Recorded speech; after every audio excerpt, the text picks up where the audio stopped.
Last week, the Foreign Affairs Committee heard from Stephen Doughty, the FCDO Minister, to talk about disinformation. And today, we're going to hear about some of the examples of disinformation campaigns and the implications for the UK, particularly the upcoming elections in May. We're really grateful to Anna Revenco, who some of us have met before when we did our trip to Moldova. She's from the Moldovan Centre for Strategic Communication and Countering Disinformation, and we're really pleased that she's been able to join us today. Thank you very much, Anna, for meeting up with us. Can I perhaps just begin with a general question? Moldova's been the target of sustained Russian hybrid warfare. Russia has conducted cyber attacks, illicit financing schemes, fake bomb threats, disinformation campaigns at a really high level, all trying to undermine democratic institutions and processes. And the UK has also been suffering from cyber attacks, from disinformation campaigns and sabotage from foreign actors. I think the question I want to ask you really is about your experience. You know, would you mind kind of giving us a little bit more detail of the sort of things that Moldova was subjected to, and how did Moldova defend itself, and what lessons should the UK learn from your approach? Yes, thank you very much for this opportunity. Gladly to share our experience. As you said, it was obvious for us, especially in the last 4 years, when Russia became to act much more openly in an open information warfare, at least to say information, in order to regain control over the region and through this to blackmail both Brussels and Kiev. And definitely to block democratic development, which also means block the accession to the EU agenda. Now, the arsenal of tools that Russia has employed include quite a complex set of tactics. It's illicit financing, including of political parties, of political campaigns, public endorsement of so-called political initiatives, which were nothing more than the proxies of Russian political forces, very intense cyber attacks, constant, continuous attacks, both in the election period, but also in between the election periods. Economic blackmail, in particular energy blackmail, winters in a row. Once again, it was not only about the usual 3 to 1 months of the election, of the active election periods, but what is actually happening is in between the elections. And here is the first lesson learned. Protecting democracies and protecting democratic and integrity of elections means how aware we all are and better coordinated and act in between the election cycles. But also a very strong disinformation and information manipulation campaigns. So these are at least 5 tools of the arsenal that Russia has been employing in order to dethrone the democratic nature of the elections.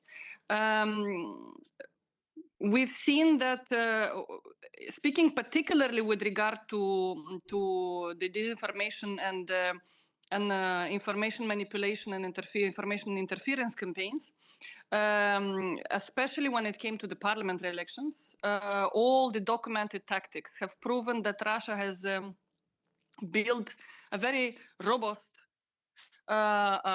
information war ecosystem at I would dare to say at an industrial and professional scale, with all you can imagine tactics being used, including deep fakes and cheap fakes and AI-generated content, AI-promoted content, networks of thousands of inauthentic accounts, constantly engaged in promoting lies and fakes and all these cheap fakes.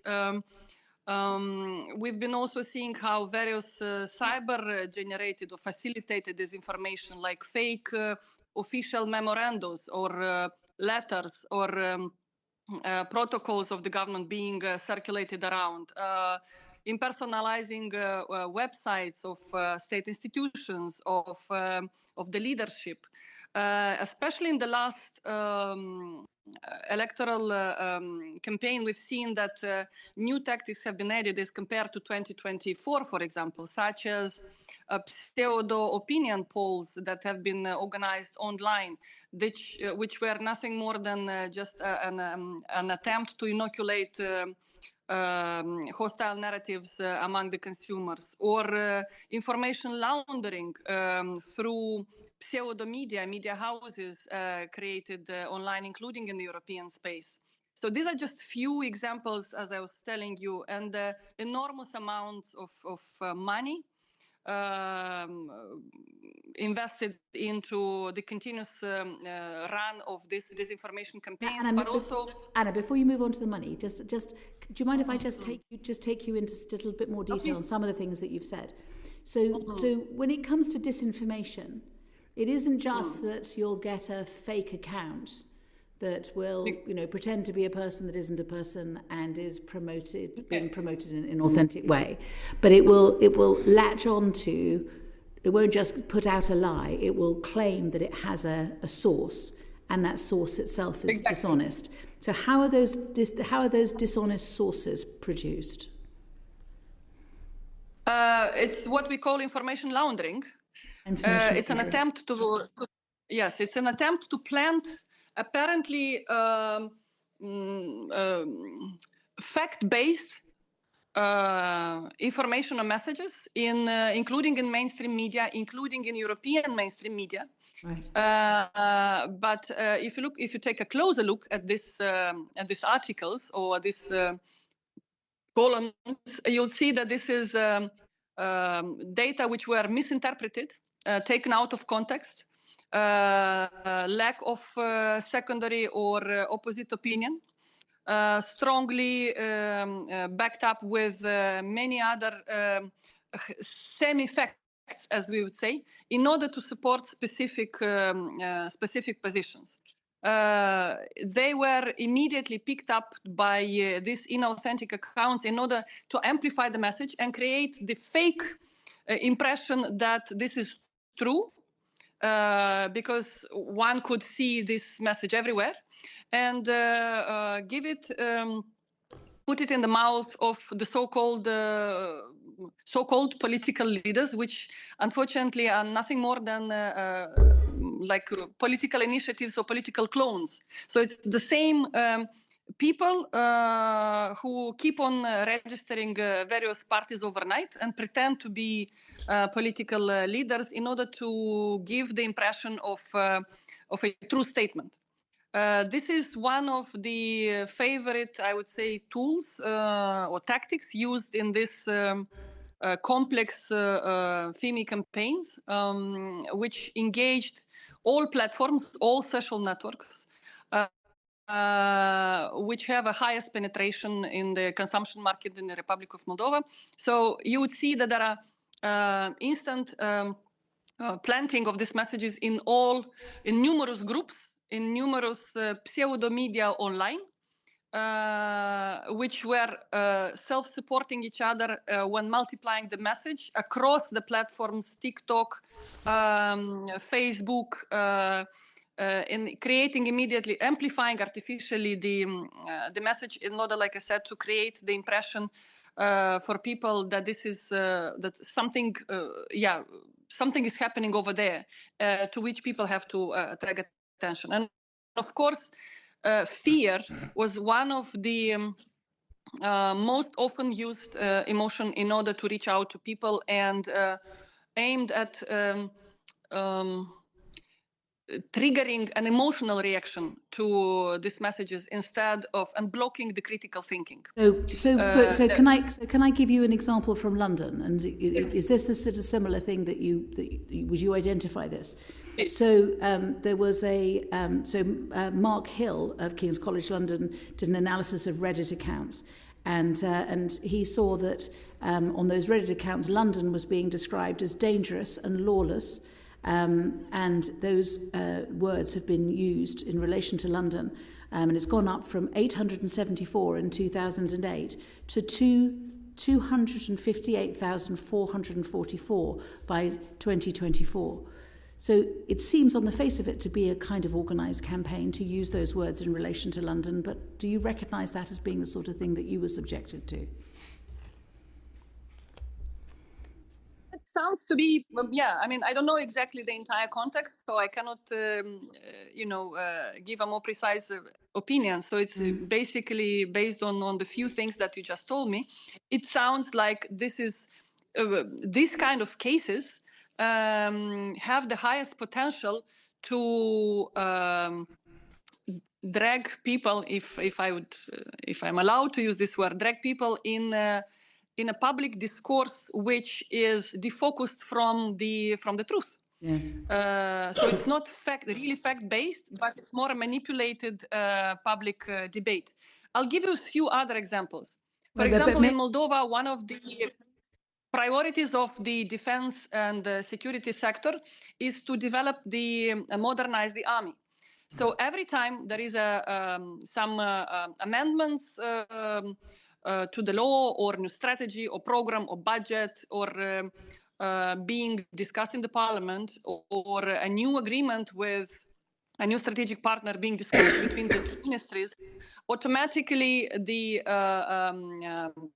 Russian disinformation campaigns suggest that this is because Moldova is preparing for the war, that NATO troops are actually already on the ground or at the border of Moldova, and immediately after the pro-Europeans will gain, the NATO troops will be allowed here in Moldova to back up Ukraine and so on. So you see how a fact-based development government agenda is being manipulated in order to scare people that this is only because war is here. Same is happening, for example, with other topics as related to, for example, migration or demography. And they're constantly skipping up, presenting data, misinterpreting the data, skipping up the data that relates to last decades about what is the immigration, for example, or demography rate, in order to just focus on here and now and try to portray that this is a problem that has appeared only because Moldova has, for example, decided to take the European path and incapacity to stay connected to people. So May I just cut across? I'm so sorry to cut across you, but I was just wondering that there's two questions that come from this. You know, one is how do you deal with inauthentic accounts, accounts that are being, and also that if they're being inauthentically promoted within an algorithm within a social media platform, and secondly, how do you counter the disinformation? I wonder if it's possible to answer those relatively shortly, and I'm going to go on to Edward after this. You will not find a black and white answer. But yes, what we managed to develop is first, we have constant actions on documenting the behavior. So we are not looking into the content because for us, freedom of speech is very important. Pluralism of opinion is important. As long as it is honest and truthful statement, it must be given the right to exist in the public debate, but if it is manipulated. So talking about the inauthentic accounts, inauthentic behavior, our analysts are documenting this behavior. Once it's documented, the first next step is to raise the awareness among the population in order to increase their capacity to navigate in the online space among the news with better knowledge, understanding how to check on the source and how to look and grasp on this information. How do you do that? How do you do that? It's basically we make public reports of these documented actions. Whatever we can make public, we make public.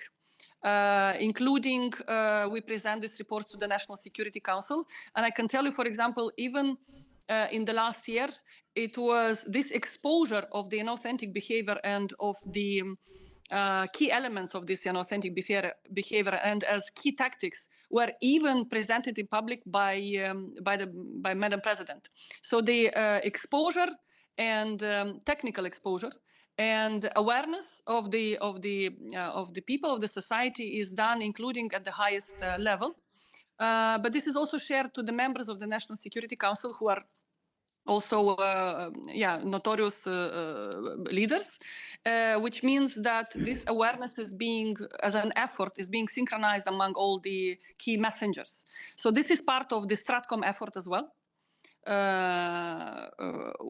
But this is the only one thing. Second, we created strong partnerships with civil society organizations, dedicated think tankers, investigative journalists, fact checkers, and we also regularly have information sharing with them in order to ensure that this information and awareness effort and message is being supported by the representatives of the civil society in order to increase the attention and to increase the outreach and to ensure that this topic is constantly kept on the public agenda so that people are constantly aware about the importance of staying attentive in the information space. So these are a few, but also we share the data, the main findings with the platforms in order to increase their responsibility. But I must say that this is probably the most challenging exercise to get more responsible response from the social platforms. Not in a Did you get a responsible response? Did you get any sort of responsible response from the platforms or not? There is a response, but at the same time, it's far not sufficient. Right. Because it's more reactive, which means that the harm is already done. Yes.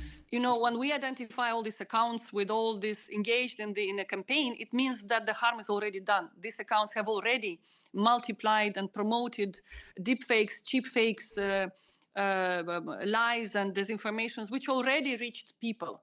Yes. So blocking them or taking them down or blocking access in a post manner model is generally according to, as they say, as their rules, but from the impact perspective, it is almost zero in terms of. And the most famous example of that is from your neighbour in Romania, with the presidential elections and TikTok, where TikTok eventually did something about it, but it was only after the presidential election was called off. Yeah. Yes. So may I just move on to Ed, because yes. We've got a limited amount of time and we've got lots of people who want to ask you questions. So Edward, you want to? Thank you, Chair. Ms. Revenco, when we were in Moldova and also in Romania, we heard quite a lot of evidence about concerted efforts, not just during the election, but in the run-up and in the years beforehand, to undermine confidence in government institutions. A lot of that was focused on the Electoral Commission and the electoral process, and I was just wondering if you could talk a little bit to Moldova's experience of that. I seem to remember also cases where public figures and politicians themselves were echoing some of that narrative in an effort to discredit the electoral process or the Electoral Commission. Yes, thank you for the question. You're absolutely right, noticing that. And as I also mentioned at the beginning, the most important period where both Russia, call it the adversary, the hostile actor, the malign actor, but also the democratic parties, what we can do is what is happening in between the election period. This is exactly when the actions gain more traction and have the potential in influencing the beliefs of the people. So in terms of so what we did actually, we've mapped the strategy and the tactics of Russia. We've worked in an anticipatory manner. We've designed the vulnerable scenario. And based on this vulnerable scenario, we started to develop strategic communication recommendations and partnerships. So what was clear based on this mapped strategy is that Russia influenced or FIMI objectives were targeting division of the population, especially of the pro-democrats, pro-Europeans, basically to weaken this group, both within resident and non-resident Moldovans.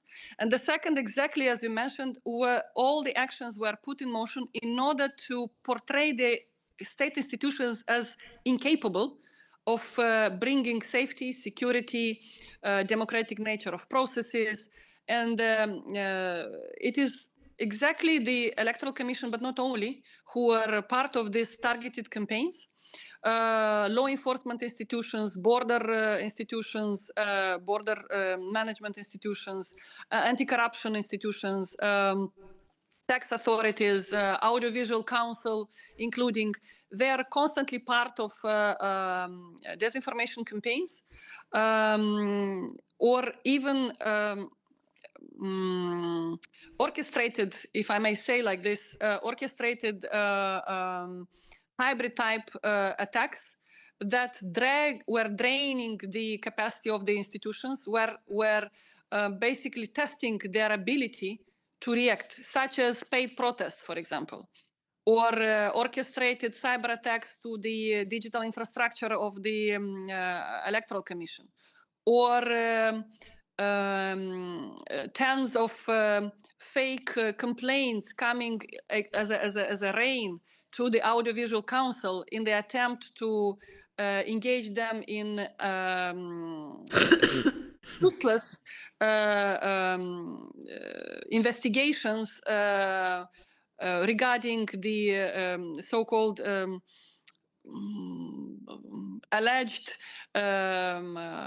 illegal or harmful activity of some media houses or of publishers. So these are, again, like I said, just few actions that were specifically designed, organized, financed, scheduled in order to exhaust the state institution, in order to determine the state institution fail, or determine the state institution make mistakes, or constantly raising the anxiety around the population on the capacity of the institution to secure democratic nature of processes. This has happened before even the referendum in 24. So it was a constant campaign of using hybrid tools in order to drain the trust of people in democracy, in state institutions, in European path, in strategic partners. That was going much beyond the usual terms of election campaign. It is probably our reality in the last 4 years, and it's a constant one, with only peaks during the elections. Otherwise, even now as we speak, we register periodical, very aggressive disinformation campaigns around various sensitive topics related to Ukraine, related to security in the region, related to peace negotiations, related to energy security, and much more. We also heard from colleagues of yours in Moldova about quite a sophisticated vote buying scheme, vote buying efforts, the use of illicit finance, and especially funneling through cryptocurrency. Exactly. And I'm just wondering if you could give us some more details of how that played out in Moldova. And sorry, can we also ask a wider question, which is just the use of crypto in trying to influence the elections in Moldova, and were you able to contain it? Okay. Yes, as I mentioned at the beginning, illicit financing of political campaigns, of electoral campaigns, of political parties was one of the key instruments in this arsenal, and they've been trying to infuse illicit funds through various means, and every time state institutions responded, because it was not only related to the last electoral campaign. It was not only one of the tactics used by Russia to influence the parliament elections. We've noticed it, we've documented the first attempts back in 22. It was the attempt to bring cash, via plane. Engaging elderly people as almost like mules, or priests, or younger generation, organizing charter flights to just introduce this, illegal money into the country.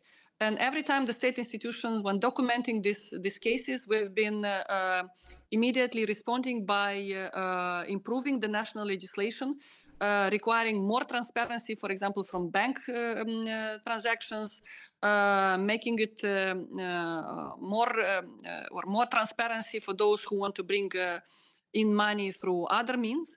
And this also determined Russia's proxies to be more creative. And what we've seen, for example, in 24 during the elections, when they tried to introduce money through the preloaded or prepaid bank cards, these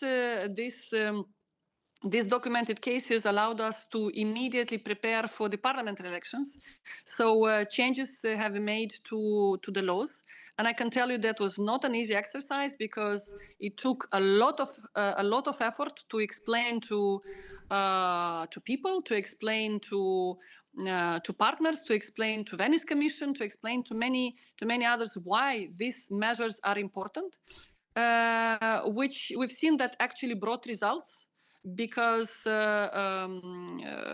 certain attempts have been stopped, but we've also seen how these responses made them become more creative, which exactly brings me to the second part of the question about the crypto, which also means crypto. Yes, part of it is part of it takes international efforts. Moldova alone cannot. And no country alone can deal with this.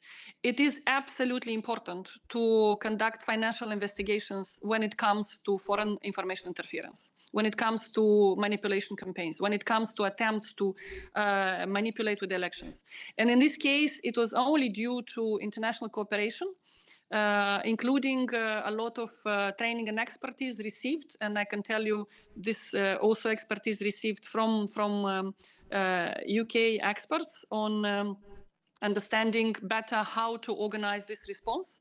Expert support was provided to our state institution, including the Center on Combating Money Laundering, Anti-Corruption Center. This exchange of information, this awareness between the institutions of various countries, including international bank and financial systems, allowed at least to prevent certain transactions and diminish the impact.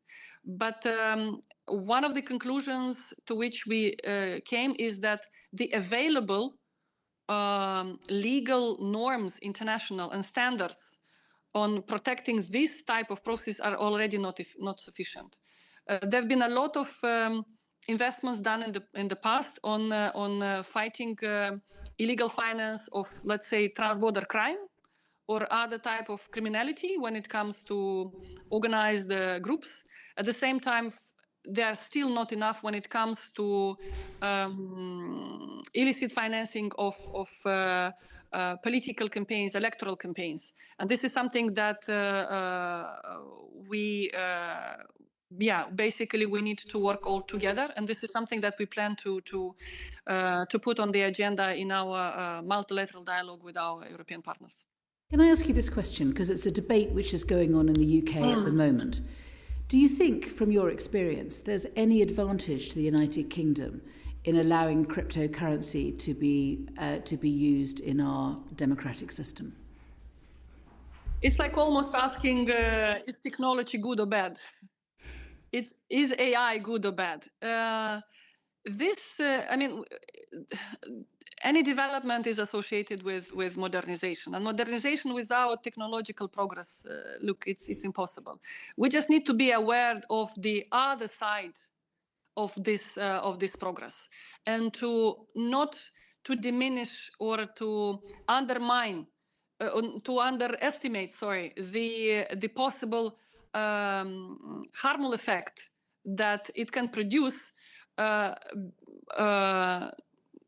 Because not only democratic actors are using these technologies and these modern models of life for good, but also we have hostile actors. And unfortunately, the way Russia has interfered in our democratic processes is only proving that there is the other side of this technological process, including crypto transactions, which means that we have to put on the public, but also on the legislators' agenda, the deeper examination of the possible harms and take actions now before we plan or enter any election processes. Very good. Does anybody have any other questions? It's been For example, one of the conclusions is that the Central Election Committee will already decided that they will extend their structure. They're seek in creating a special team that would be specially trained and equipped and with all the relevant methodologies and tools in order to enable much more complex financial monitoring of the electoral and political parties' finance and electoral campaigns, including from the financial, online, and crypto perspectives. This is a conclusion that we came as a result also of the last democratic exercise. Yeah. Good. Well, unless anyone has any further questions, I would like to thank you very much for spending some time with us and for sharing your knowledge and your wisdom. And I'm sure that we will see you again soon. And all the best. Thank you very much. Thank you very much. All the best, Basil. Thank you. Thank you very much.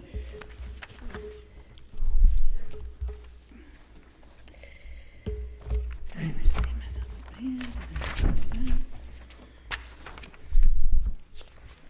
Now move seamlessly on to the second part, and I just wanted to thank Ciaran Martin for joining us in person. I wondered, would you mind introducing yourself for the record? Yes, thank you, Chair. My name is Ciaran Martin. I'm a professor at the Blavatnik School of Government, University of Oxford, and was the first Chief Executive of the National Cybersecurity Centre at GCHQ. Excellent. Thank you very much for coming and for sharing your time with us. I'm sure that you appreciate what we have been doing. We've been looking at what's been happening internationally, and we are quite concerned. And we would like to get some reassurance, if possible, that we are, as a country, prepared for any potential onslaught that we might be subjected to. And obviously Moldova is one of the strongest and most recent examples of a country that has been subjected to attempted disinformation and manipulation from abroad. I wondered whether you might be in a position, perhaps if I just ask you a general question to begin with, what is your assessment of the UK's resilience to hybrid threats? And how have they changed over the years? And do you think that there's anything that gives you particularly cause for concern?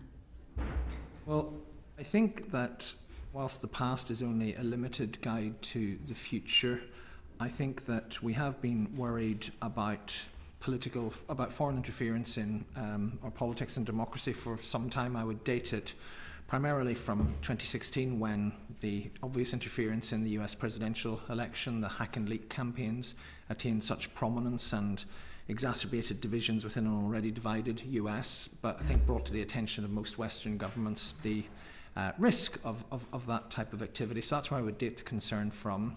So we're getting to the 10th anniversary of that, and I think that looking at the past, the UK and other Western democracies have actually fared better than many of the expectations at that time.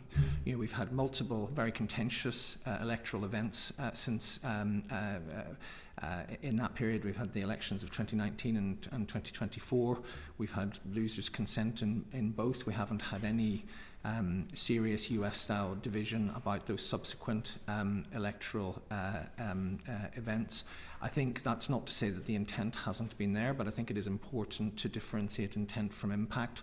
I'm always very struck by an interview given in September 2020 by Sir Alex Younger as he departed from SIS, from MI6, saying two things. One is that all of the stuff he'd witnessed in his time in terms of Russian state interference, none of it in the UK had any strategic effect at all, in his judgment.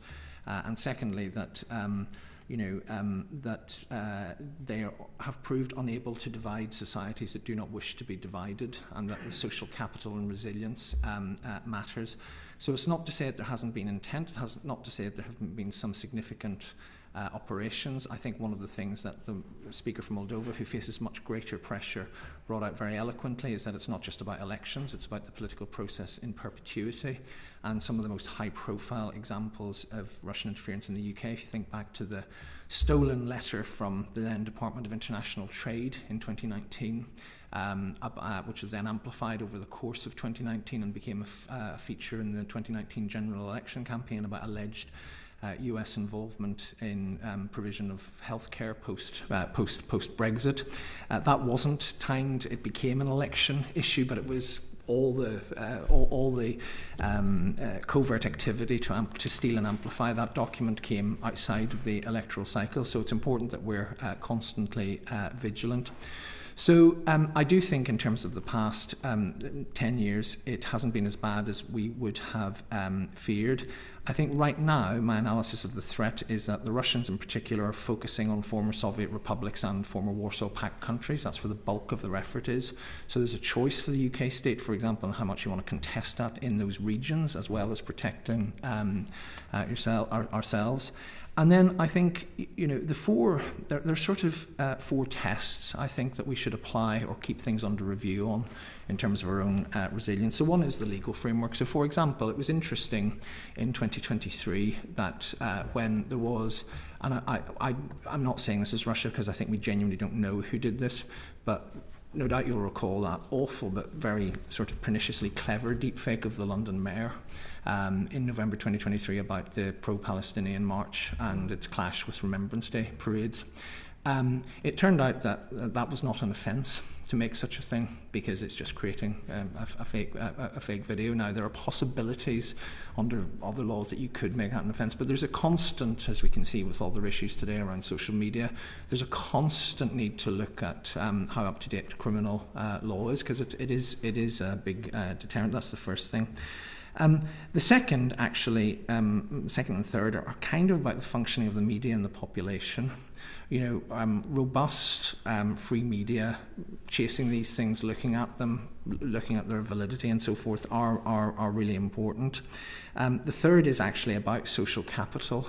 That's about things like the response. So the response in November 2023 from the British political system I thought was excellent. The then Conservative government sought not to exploit this and actually to promote very quickly the fact that it was fake. If you look at other countries, you look at what happened in 2016 in the US, you look at what happened in Slovakia in 2023, where political opponents of the victims of a deepfake have seized on it and amplified it. It's really important that there are very quick mechanisms for debunking this. I think it's also worth looking at what Finland is doing about how to teach people, including from nursery school age, how to judge information critically and judge for themselves, because they're going to be flooded with this stuff from now on. And then the final point is what technical innovations can we encourage and, if necessary, mandate. So there's things underway at the moment, pilots of what we call content credentials. So big platforms have been slow in the uptake, but where you can, for example, begin to see what's the provenance of this video, what is the provenance of this document, who created it, when was it modified, by whom, is that uncertain, is that unknown, etc., so that there's more information. So I think those are 4 things that we should be that we should be looking at. It is in summary. It is something we have to be constantly vigilant about. I think the threat is more to our east at the moment than to ourselves, but it could come back, and it hasn't entirely gone away. But I think we need to be careful not to overstate the impact, because once we start creating a narrative that there is a widespread problem with the integrity of British political processes, we've done the adversary's job for them. I understand that, and I am sensitive to the potential that, in fact, it would be in the interest of Russia for us to not trust our democratic system, whether or not we ought to. I mean, I understand that. But, and whilst historically we might say that there's not been that much impact on the UK, part of our problem is that nobody ever wants to admit that they've been influenced by lies, or by bots, or by manipulation, or by fake videos or fake individuals, and What I think our concern is that it seems to be being ramped up. And actually the alarm bells were set off for us as a committee when we were talking to Germany, thinking it's just Eastern Europe. It's not. It's kind of creeping across. And recently, I will come to a question in a minute, but I mean, recently we discovered that when the internet went down in Iran, again for the second time, 1,300 bot accounts that are terribly interested in Scottish nationalism went dark. So, I mean, this is happening. Attempts are being made to influence British public opinion. And what the Moldovan witness was saying was that she was saying the Moldovans, look for what are our weaknesses, where are the divisions, where will they try and work on us? And I think my concern is, are we doing the same? Are we looking honestly at ourselves and looking for where the weaknesses may be, and then looking to see how Russia or wherever is reacting to that to try to divide us? Is that work being done, and who's doing it?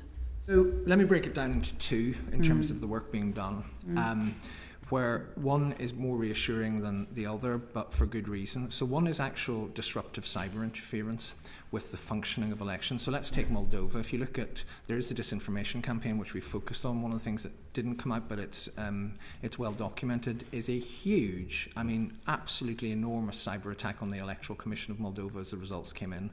898 million hits. So one of the largest DDoS attacks I've ever heard of.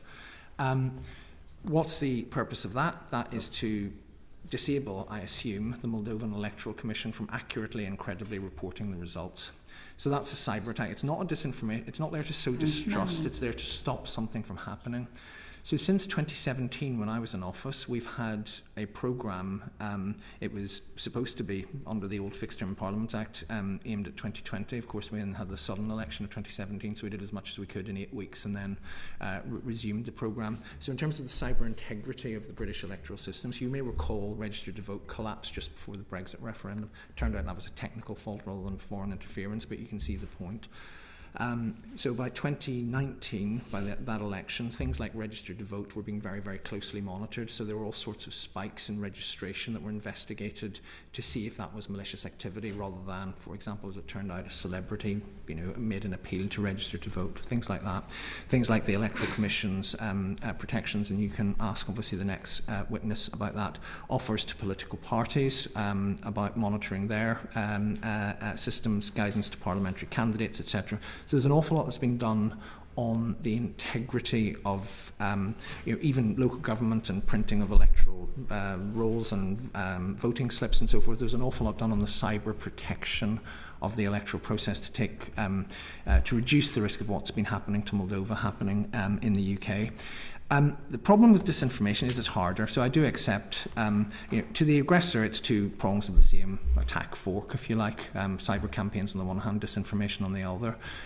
It's much harder in defence because it engages all sorts of issues of free expression. It engages the big platforms and the way they circulate things. It's much, much harder to defend against. And I would divide that basically into two phases. There was the phases when towards the turn of the decade, when the big platforms were still playing ball, and Meta, for example, had a huge disinformation and electoral security facility. When X was actually, Twitter as then was actually talking to you and so forth. That's mostly gone. So some of that is, some of that's harder. Are we taking a look at ourselves in terms of these types of information? I think we are still. If you look at, for example, disclosures from the National Cybersecurity Centre and MI5 and so forth about, if you take 2022 and 2023, where they publicly avowed Russian and Iranian hacking campaigns against politicians, which are then designed to leak and twist information and so forth. It's clearly something the security services are watching out for. In terms of other campaigns, I do come back to, and I expect you'll disagree with this. I do come back to very carefully trying to delineate intent from impact. So those, those Iranian Scottish nationalist bots are an interesting case in point. It was me who gave evidence to the Intelligence and Security Committee's Russia report that was published eventually in 2020 that said that the first known case of foreign interference in digital was during the Scottish referendum by Russia. What was that appeared in the report? What wasn't brought out as clearly was that the quality of that effort was risible, and that in terms of the analysis of its impact, it didn't seem to have anything. I think it's interesting. I would encourage objective research about the impact of some of this stuff. The Iranian bots did go offline. What impact were they actually having on Scottish politics? It will be that, as you say, it's very, very difficult to work out whether this stuff is having any impact. And I go back to Sir Alex Younger's point, is this having a strategic impact? It's been tried, absolutely it's been tried, but impact does not automatically equal intent, and I think we have to be careful about that, even if it is sometimes an unpopular thing to say. Yeah. No, all right. Right. Go on, John. Can I press you a little on that? I mean, you've quoted Alex Younger saying it hasn't had an impact, but can you just say whether or not you believe that there have been examples of hostile states attempting, even unsuccessfully, to influence elections and votes? I mean, there's the Iranian-Scottish referendum which you've mentioned, but are you aware of any other attempts in recent, the last general election or the two before that, where there were attempts? Yes. So I've already mentioned one, the 2019.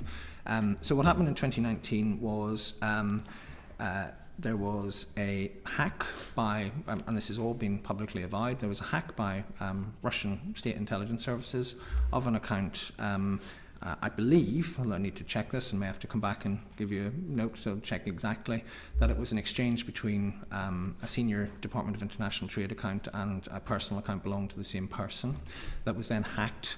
The document stolen was a document purporting to speculate that under the then government's proposed UK-US post-Brexit trade deal, that the NHS would be significantly opened up to American providers. That was then slowly amplified in a very clever way.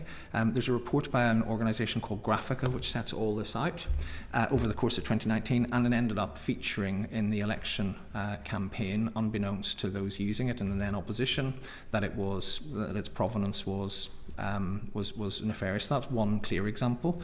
It was a genuine document. It was a genuine document. I kind of know quite a lot about this, having been one of the people who was amplifying it in the 2019 election.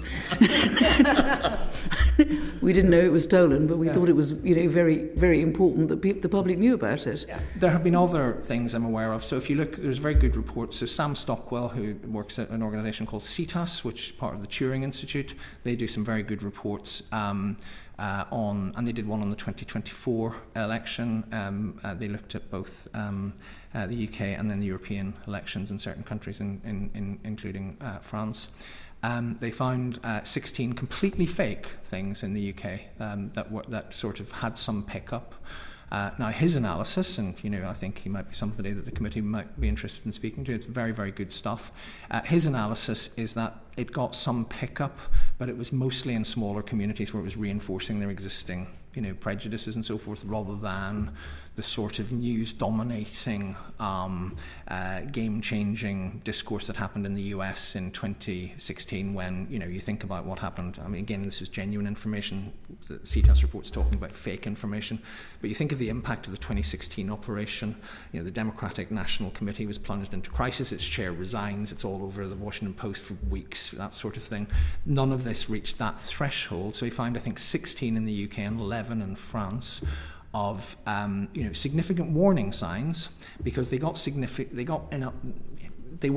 just disappear without trace, as for example some of the Iranian Scottish bots. Some of them have some pickup, a lot of them just disappear without trace. These did get pickup, but they didn't break out, if you like, out of tight and closed circles. So there's definitely intent. I'm not saying there is intent. So that's why I know there are different and strong views on this, but that is why I was quoting Alex Younger saying that it's not clear it's had strategic impact, but the intent is there.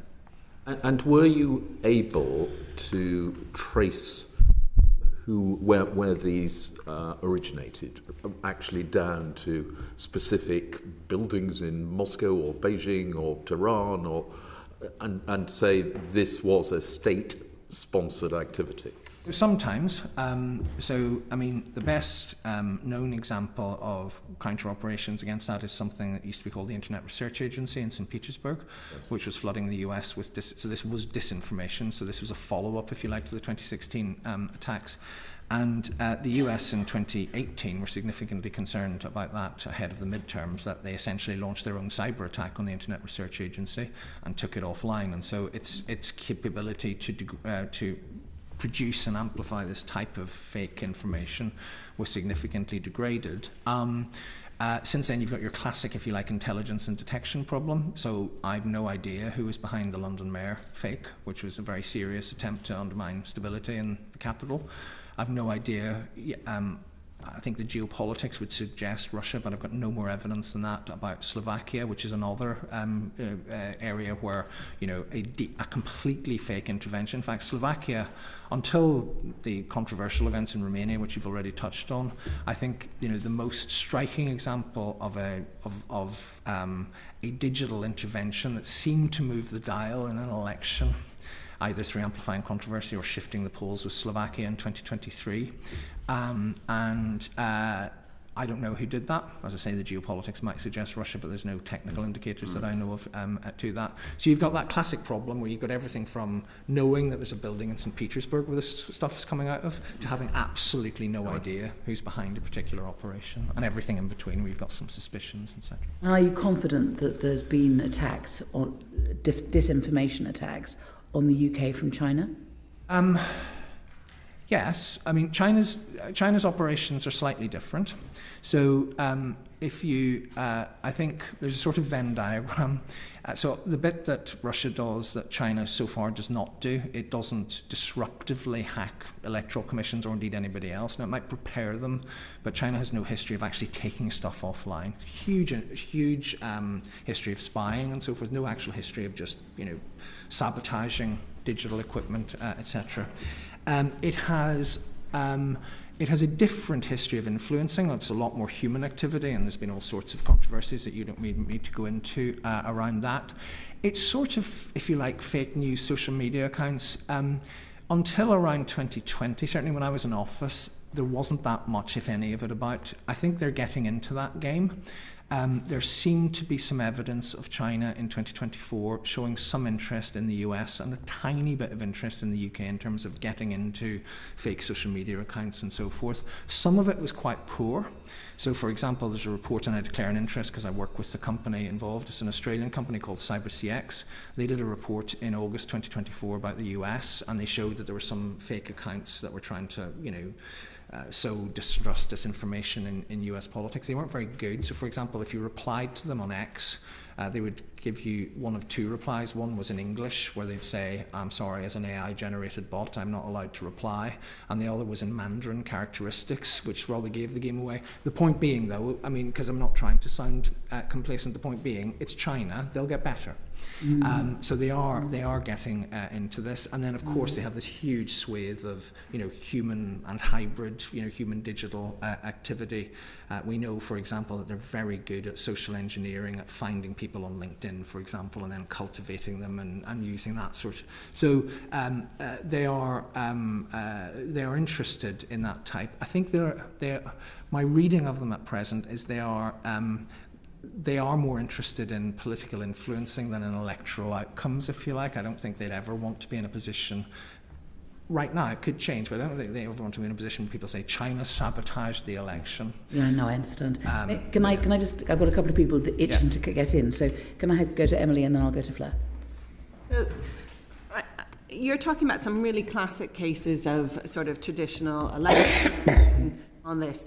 I'm not sure if you're aware of the Science and Innovation in Tech's report into mis and disinformation during the riots and the role that state actors played within that. Now, while they didn't create it, it does seem to me the evidence shows within that is that they amplified in order to create that environment. Now, when we're looking at how activity is changed, we're looking at material throughout the year, not just in election time, that is created to destabilise the country itself. And we're seeing that rise on YouTube accounts, TikTok accounts. Are you involved at all in, or is the National Cybersecurity Centre involved at all in researching whether those have state or non-state actors, and whether they're purely financial, or there's purely for financial gain, or there's a more nefarious purpose? I mean, well, I left government service 5.5 years ago, but in terms, I mean, I am aware, I'm not an expert in the detail of that, but I'm absolutely aware, and it's a very plausible and credible analysis, because adversarial states would want to exacerbate division in this country. It is something that would absolutely squarely fall into the remit of the broader security services to try to find out who's doing that and try and take whatever action needs to be done upstream, if possible, against the sort of people doing that type of thing. How you then defend against, if you can't stop it upstream, if you can't stop people remotely amplifying this sort of thing, then the policy tools against it, I mean, it's a really wicked problem. It's to do with social media regulation. It's to do with the critical analysis faculties of people in the UK. It's to do with all sorts of different things. I think it's a really, really hard problem. I'm sorry not to be more helpful, but it's definitely happening. It will be on the radar of the security services. That's our point. Is this inauthentic amplification of lies targeted at trying to divide our society is something that we've seen some of. Our concern is that it may get worse in the future. And we just wondered if anybody had any answers or any reassurance that they could give us as to whether or not that can be stopped. Well, and some clarity of whose responsibility, what agency's responsibility, what's the role of the Electoral Commission, what's the role of security services. This, to me, is the kind of, everyone seems to kind of say, it's somebody else's responsibility. Well, the security services would have two roles. One is to warn people about it and, if necessary, disclose it, which may sometimes conflict with the other role, which is to take action against it, possibly covertly, which you wouldn't declare. So there will, it is perfectly lawful, but it would probably, so that they could get at other ones, remain secret.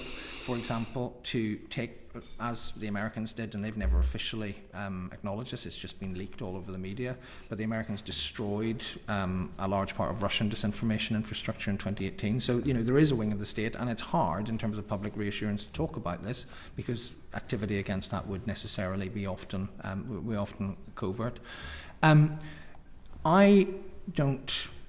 not speaking for the government, but I think that it isn't, perhaps, members of the committee will not like this answer, but it is a fiendishly difficult thing to thwart at an open policy level. Are you there to, is somebody there in the government as a sort of arbiter of what is true?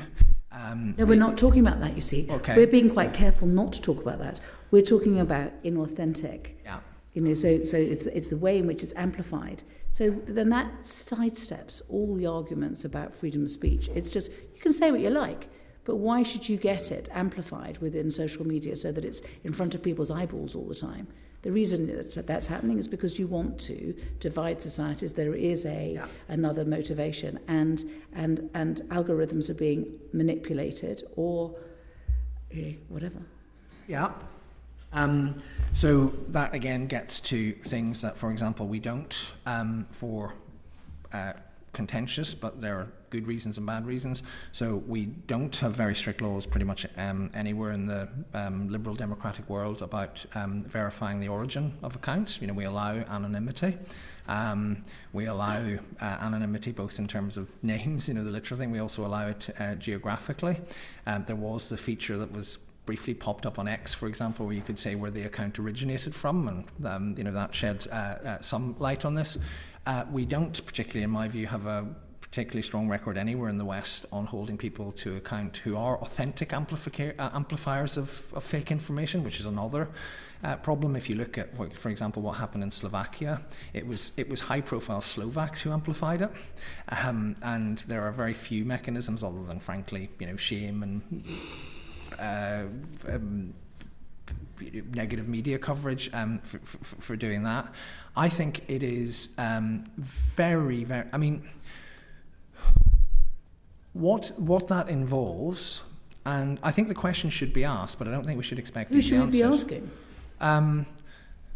Well, so you can ask two sets of people. One is actually the social media companies. The other, essentially, would be the Department for Science, Innovation and Technology, in terms of it, because it's about the regulation of social media. It's about the Online Safety Act and so forth. It's essentially, and what the only solution to that I can think of. What about the democratic? What about the Defending Democracy Task Force? Well, that's just a committee of people that bring lots of different things together in government of a multifaceted problem that includes, education of kids and critical thinking and all the way through to the security services covert disruptions. But in terms of the policy, the only way around this, you're asking me about a very specific problem, which is inauthentic amplification. The only solution to that is the only solutions to that, in my view, would be, number one, a much more detailed knowledge base about where high volume accounts that amplify things come from, and number two is the powers to remove them. Those are two huge policy decisions for Parliament, way beyond me, and it's in terms of where does that policy brief lie, that lies with the Department of Science, Innovation and Technology, as far as I know. So that would be my answer. Yes, go. Thank you, Chair. My question actually does follow up from that. So just going a little bit more into where images come from. So fake images, those deep fake images, the intimate sexual images that are being talked about a lot at the moment. We've seen the use of that in other countries. We've seen the use of that around and between elections, for example. And we fear that there will be more use of that for politicians being used and their image being used. Yeah. Is there more? I mean, it just seems that the scale of it and the difficulty of it seems very hard to do. But is there more that can be done to know the provenance behind an image, about where it's come from, about watermarking? Is there more that could be put into the Online Safety Act as it develops? Is there more? Would you recommend that could be done so that if someone takes my face and puts it onto an image, I can find out who that is? And is that down to the platforms, it's the producers? Is it just too hard to do if it's done internationally, or are there things that could be done? If you don't mind, I'll try and briefly break it down into two. I think if someone takes your image and manipulates it, I think there are ways, and they could be accelerated and certainly tested and piloted. There are certainly ways of determining very credibly that it has been doctored, and so if somebody's trying to, I mean, it may be obvious if, and so forth, but in terms of, fake images and people trying to convince that you're doing something that you're not, for example, or saying something that you're not, there is emerging technology which I think, could be fast-tracked and tested that allows you to say, no, this is not genuine, this is altered, etc., etc. Who's doing it takes you whole back into that whole anonymity piece, etc., etc. And actually, at the moment, and obviously Parliament is very active in one aspect of this space this week. There's also issues of even keeping up with what is illegal in that space in terms of the criminal law. So I think it is. If you look at the if you look at the medium-term horizon for this stuff, I think that there are grounds for optimism in terms of being able to give people the information that they need to establish the authenticity of information, in other words, and visuals and audios and so on. Is this the genuine voice image of this person, etc., or is it something that has been doctored? It is less clear because of the whole foundational anonymity online about if somebody maliciously edits and alters it. I mean, you're back to the same issue with amplification of social media accounts. Do you know what IP addresses are coming from? Yeah. Is that somewhere you can do anything about?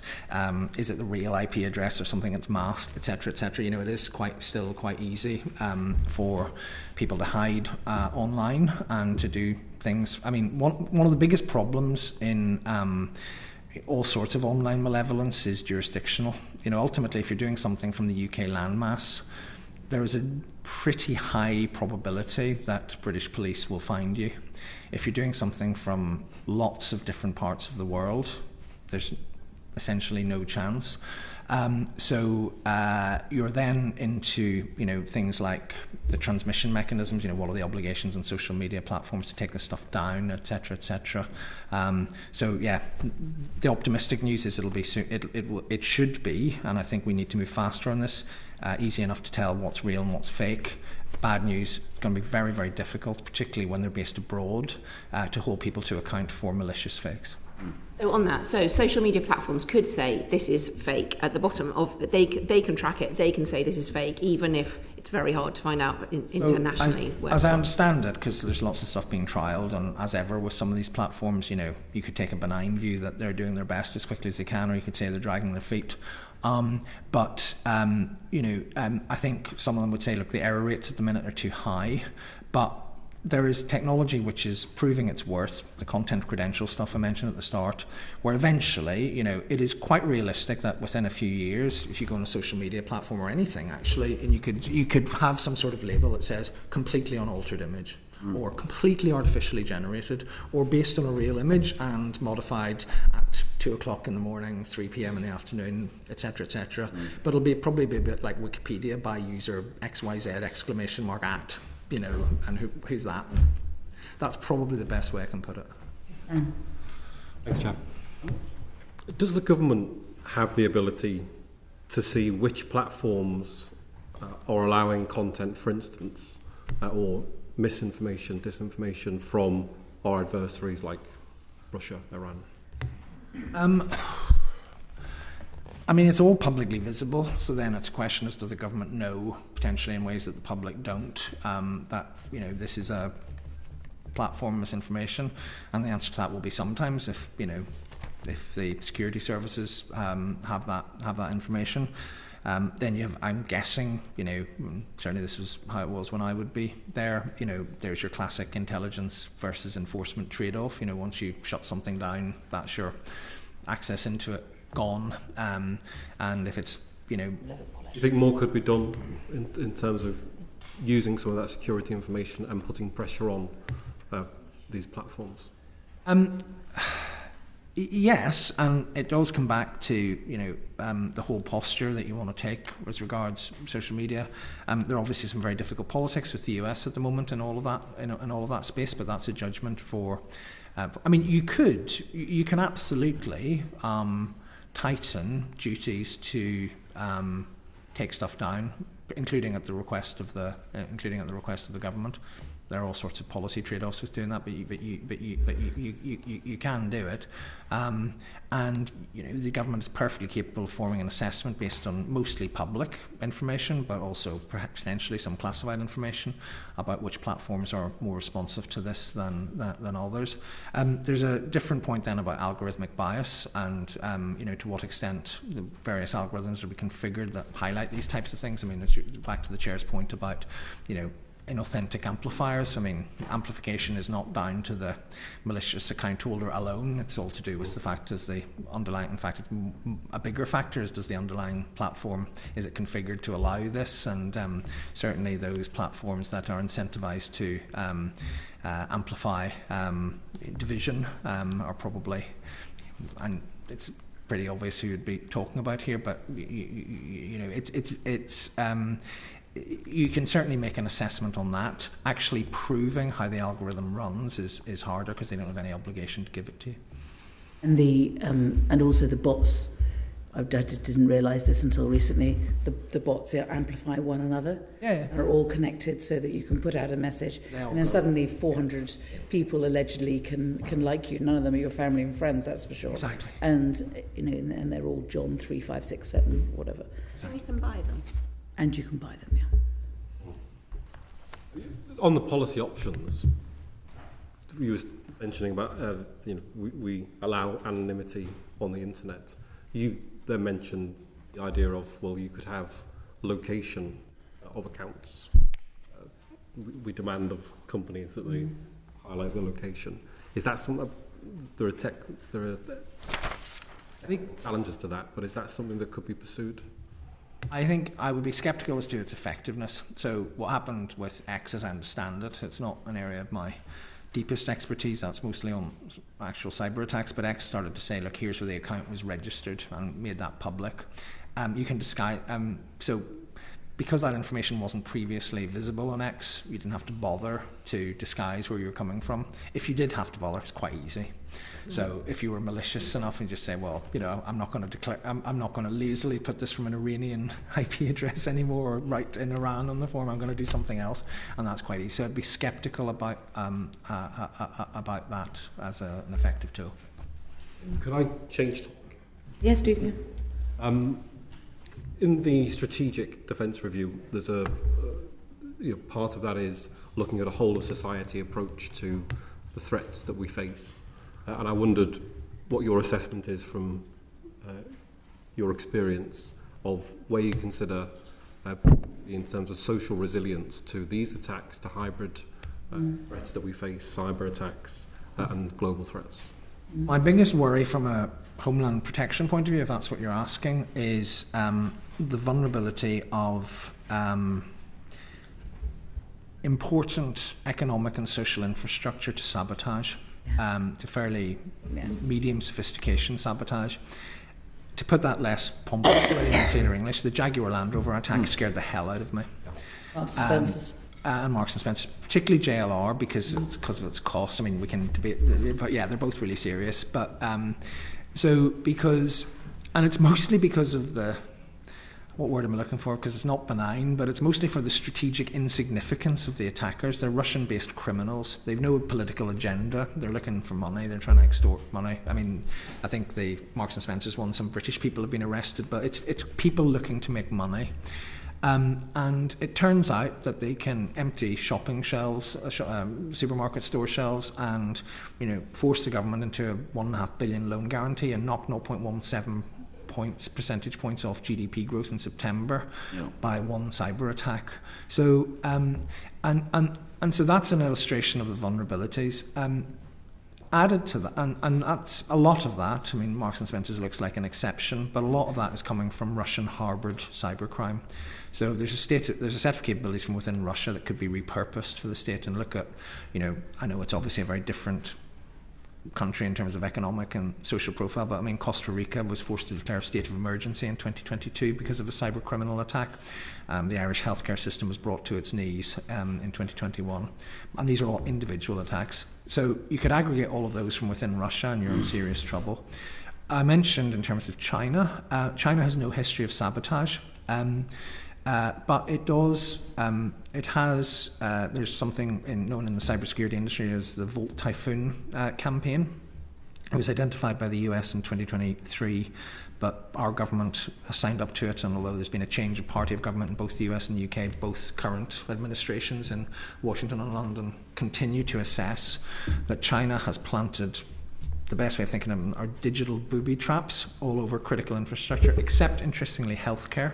In the US, the Australians have said they found similar booby traps in Australia. We've said we haven't found them, but we assume they're probably there, because if they're in the US and Australia, they're probably here too. And the way I would think about that is, 10, 100 Jaguar Land Rovers at the same time. So that is assessed because China is assessed to be a rational actor. I may not like what it does, but it's not an irrational actor. It's not going to be something that's going to happen tomorrow, but it may be if there is serious tension over Taiwan, for example, that sort of vulnerability might happen. Similarly, if, for example, we end up in a situation where it is falling on European nations to provide sustenance to the Ukrainian effort without the US, and Russia wishes to deter that, there's a series of things. So my one biggest fear is that I think cybercrime has shown the nation states a playbook for how to make life really uncomfortable in this country. It's very difficult. This is to do with our supply chains. This is to do with manufacturing and reindustrialisation. Yeah. Which part of government is responsible for? That is decent, and a lot of it is dealt with to a point by the Cybersecurity and Resilience Bill that's currently, I think it had its second reading last week. Interestingly, and I'm not criticising the government here, but Jaguar Land Rover would not be covered by that because it's not. That's a sale. It's not. Well, it's not just because it's Indian owned, but because it's an important company economically, but it's not providing water. It's not providing. I thought it was because the data centre was abroad. No, and the management of it was abroad, and it'd be more difficult. No, it doesn't matter where the data centre is. So if, for example, Thames Water had a data centre abroad, it's still covered by the bill, is my understanding, because it's about the service provision. And whilst Jaguar Land Rover is very important, there's a difference, obviously, between coping without a water supply and coping without the ability to produce cars. So when you have to draw a line, you have to draw a line somewhere. I do think there's a lot more. So I think the critical stuff. I think the bill is, if anything, overdue, and it's good news. I think we have to think a lot smarter about the very important but not critical, the Jaguar Land Rovers. I think there's a lot you can do in terms of corporate governance. I actually think one challenge, to be provocative in policy terms, is that our regulatory framework for cyber protection and resilience, like every other developed country, is obsessed with personal data to the point of almost fetishization, and does not incentivize resilience. So if you look, my classic example of this, there are two. One is Jaguar Land Rover. What are Jaguar Land Rover's legal duties? Protect customer data. Who cares? It's a list of people who bought cars. It doesn't tell you very much. It's and actually the information is that you get from that data leak is mostly available in the telephone directory. Okay? And Jaguar Land Rover's legal obligation was to protect that, but not to protect a vital economic artery and 30,000 jobs in the supply chain and so forth. The Irish healthcare system is even crazier. So the whole national healthcare system goes offline, and after 4 days, the hackers, because they're not getting paid, release some medical data, small amounts of medical data, and it's only then that the Irish health authority is in breach of the law. The Irish law has changed since then. So, we need to think about what we actually want to incentivise. And I think with a lot of experience, we're beginning to realise there are some data breaches that really matter and some that are glorified telephone directories, and we don't differentiate between the two. And we tell all our organisations, no matter who they are, that personal data is their most important obligation. I don't think it is. And if we're serious about social resilience, we want to be incentivising car makers, charities, local resilience groups, everybody, to be able to maintain their services to some extent in the event of a large-scale cyber attack. And I'll take a few data leaks if that's the price that has to be paid. Can you just repeat? You mentioned the alliance against the Chinese, which had been maintained under since what code was it name called? the Volt Typhoon. Is that what you're at? Yeah. Yes. So it's a code name. It was given by Microsoft because they were the first company to discover it, but it's been adopted by the government. So it's known as the Volt Typhoon campaign. And essentially, what's strategically important about Volt Typhoon? You don't have to like China. You don't have to be a China dove to say that it has never sabotaged anything in cyberspace or never been caught sabotaging anything. It's been probably the largest data thief of all kinds in human history, but it's never sabotaged anything. And this is preparation for sabotage. Good. Thank you. Good. Richard. Thank you, Chair. What are the advantages of having the NCSC with its public-facing role? What are the advantages of being public-facing? Oh, the advantages. I think the main one is being able to give guidance and specific, and not just guidance as in, you should do this is best practice, but actual specific information. There was an interesting experiment in 2018, I'm afraid, with passage of time, I can't remember the exact figures, but because it was in the early years of the NCSC, initially we did this. There's an interesting nation-state campaign against the telco sector, and nobody noticed it. Then we said it's a Russian campaign against home routers. The take-up was very significant. We gave the indicators of compromise and the activity taken. So that's the first advantage, is essentially being able to share that threat information. The second, and I wouldn't discount this, is actual some form of public reassurance. And gripping of national incidents. So one of the reasons the NCSC was established was the first incident in this country to lead the news in terms of cyber was TalkTalk data breach in 2014. And there was widespread panic over what turned out to be not that big a data breach, but the government didn't have, the question that was being asked about disinformation, who was in charge? The answer back then was nobody. There was nobody to do the sort of, chief of police or chief environmental flood officer or whatever to say, or chief vet or chief medical officer to say, look, this is who's at risk, here's who's not at risk, and so forth. And having that, I think, is very valuable. So those are the two main points. Thanks. And is this a model that is being copied by some of our allies? Have we seen the NCSE model picked up elsewhere? Yeah. So in terms of the other Five Eyes, the Canadians have done much the same thing, the Australians have done much the same thing, the New Zealanders might say that they were doing the same thing before us. The Americans, as with everything, they've got multiple agencies and they're all bigger, but CISA, which is the Cybersecurity and Infrastructure Security Agency, I think was given the task of copying the NCSE's public-facing work as well as its classified work, whereas, but not its classified work, whereas the NCSE does both. And what do you make of the reporting and accountability arrangements for the NCSC to government? I think they're a bit weird, if I'm honest. They're accidental, like a lot of things that are a bit weird. It's an accident. So it's all to do with history. So GCHQ reports through the Foreign Secretary. But after the First World War, we realised that this new, what was then called the Government Code and Cipher Schools, should protect British secrets, and that was done through the Prime Minister and the Cabinet Office. So there's always this little weird bit of GCHQ that did protection of the homeland through the Cabinet Office, but because it was a secret for 80, 90 years, nobody bothered about it. Now the NCSC is out in public. It's still part of GCHQ. That's probably a good idea, but the ministerial accountability works through the Foreign Office, despite the fact it's mostly about domestic protection. So in my day, you would have liaised with DCMS, now DCIT, in terms for policy. You would deal with the Home Office for crises and the Cabinet Office for strategy, which is a bit weird, but it was never prohibitively sort of costly, but it's not the cleanest arrangement. How would you do it differently, if you would at all? One strength, by the way, I should say, is actually, even though I'm not there anymore, but its accessibility to Parliament is a good thing. The fact that it's not sort of cosseted just within the ISC thing, and it does, Joint Committee on National Security and so forth, is a good thing. How would you do it differently?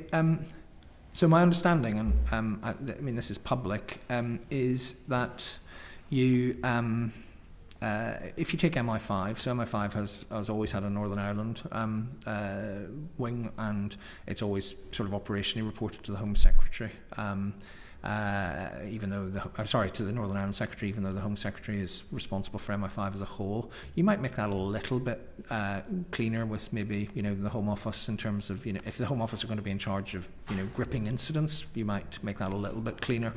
I'm not sure how big a problem it is, but you asked me a direct question about how does the accountability work, and I've given you an answer that it is a bit messy and a bit weird. So yeah.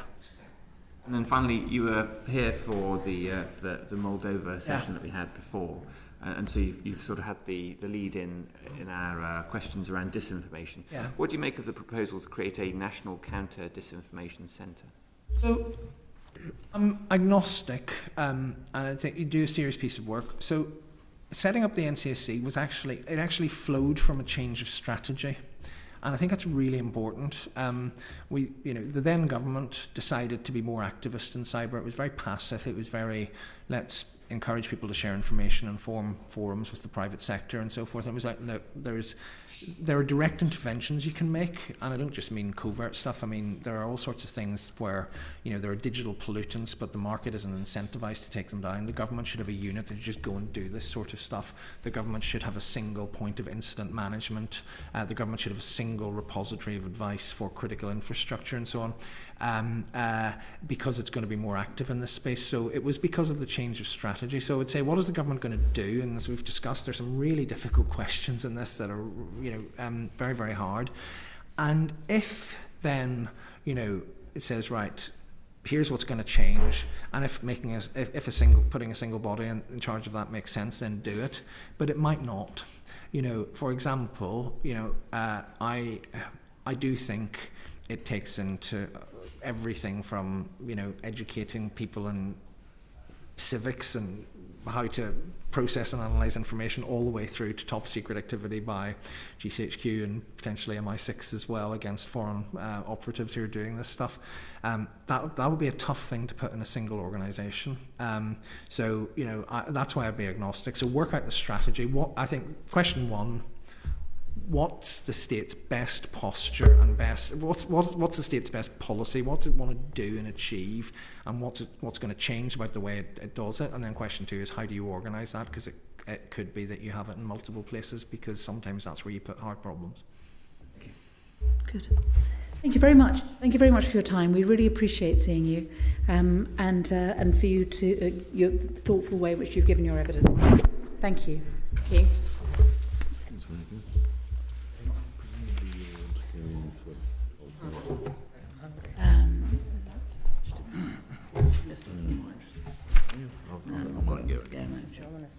I know he's no longer in post, but there was a level of naivety in that.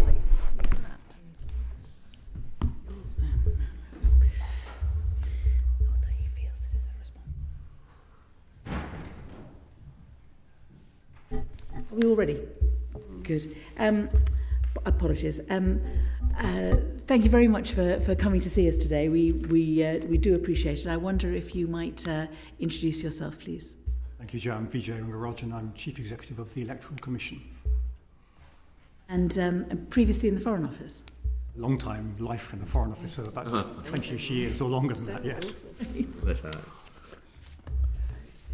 Sorry, I've just been passed a message for a second. So it would be right to say, I think, that the Electoral Commission gets beaten up a bit, and people, particularly politicians, criticise you for not being strong enough, for not using all your powers, for not acting fast enough. Do you think that you are in a better position to be more robust in your approach to combating foreign interference in the future? Thank you. I think we will be in a better position. We're on a track to doing that, but there's a lot of work to do. Yes. And it needs to be done not just by us, but with a number of other bodies. But we have a fairly critical set of things to do. I mean, the first thing is to say, Parliament approved our corporate plan last year, which added threats, and foreign information was one of them, and a whole set of threats, and gave us the money to do something on it. So we are going ahead and simply implementing what is in that plan at the moment. How many people does that mean that you're employing to do that? We will grow somewhere in about 100 people to do that. 100 people to counter foreign interference in our electoral system? Well, and do a number of other things. So Parliament is running a large education project, which has got an element of digital literacy in it, because we're going to try to reach most young people in the UK before 16-year-olds vote, probably at the next general election. Part of it is around running a programme for this May's election to identify deep fakes that we've already heard they're coming. They are already there in other elections around the world. Someone's got to actually scan for them and do that. So we have set up finance, not just on the contracting, for a deepfake identifier that's going to run. We are doing a lot of work with international partners because we're trying to learn from them. Our elections come around every year or so, but there are plenty of international elections where we're seeing the playbook exercised, and so we're trying to learn from that and keep ahead of it. And finally, in terms of our powers, some of the changes we want in terms of political finance, in terms of our investigatory powers, will be in the elections bill, which the government in the election strategy has said they will shortly bring forward. We've got some quite clear views to what we think would help us actually tackle foreign interference there. Okay. I think we'll probably expand on this through the questions, but if at the end you feel that we haven't covered everything, then do make sure that you make that clear, and I'll certainly give you the time to explain anything else. Emily, do you have any? Yes, I was just going to say, particularly picking up on your deep fakes, the current legal position is it's illegal to make or publish any false statement of the fact of the personal character or conduct of a candidate. Right, that's off your website. Do you think that's strong enough legislation in terms of deep fakes? It's very old legislation, like a lot of electoral legislation. It has not kept up with the times, and I think that is a kind of area where we would like to see a more fundamental look at not just the thresholds here, because there's obviously a balance between political free speech, satire, humour, all of the things that come. But also it doesn't apply between electoral campaigns. And I think one of the things Anna was quite rightly pointing out was a lot of our kind of fundamental structure of our electoral legislation is not much politics happens in between, and campaigning happens in between elections. And electoral time, you've got long campaign, short campaign, you're all aware of, some of it retroactive, where campaign finance limits and a lot of law applies. The example I draw, I think, is of one of your colleagues, George Freeman, who had a rather good deepfake made of him, apparently, but obviously wrong, defecting to reform. We think the reason why it was not a crime at that point was it was outside an electoral period. It would have been more likely to be judged a crime had it been in an electoral period.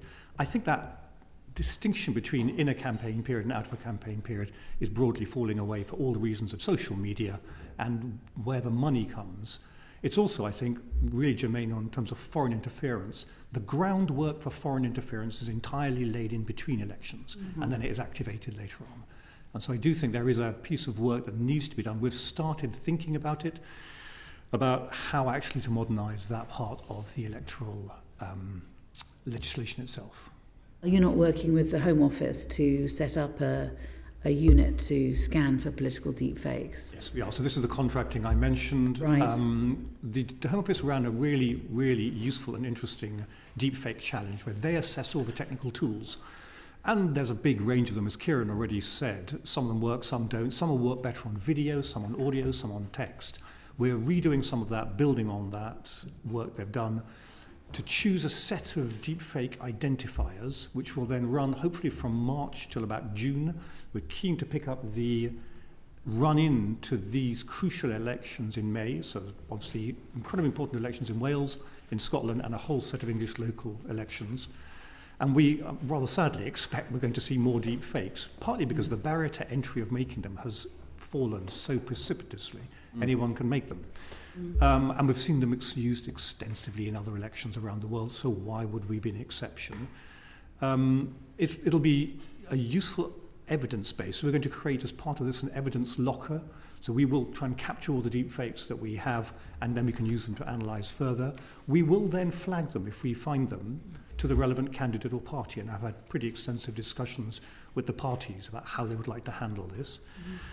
I think it'll create some difficult judgments. So in some cases, if it's electoral process disinformation, we will come out very strongly and say that is untrue and wrong, and we will flag it to the social media companies where we're now a trusted flagger, or we have various arrangements with them, and we will ask them to remove that information. And then I think we'll probably want to report back to you and other committees on whether they do so. A great example of that was in the Irish election recently. Catherine Connolly, the winning candidate, 3 days before the election, there was an incredibly good deepfake of her announcing that she was withdrawing from the campaign. Yeah. And it was in the context of an RTE, again, totally fake presentation, saying, therefore her opponent has won, don't bother turning out to vote. Now, if that happened here, we would come out very quickly and say, that's false, she hasn't withdrawn, and we would know that, because that's where we're running elements of this, and contradict it. Where we won't, I think, be able to get involved is in the kind of pure campaign information, because no one regulates campaign material itself. Except that the problem for female, obviously is, women candidates, we know that this is not going to be just about that. And that's, I think quite kind of worrying for us.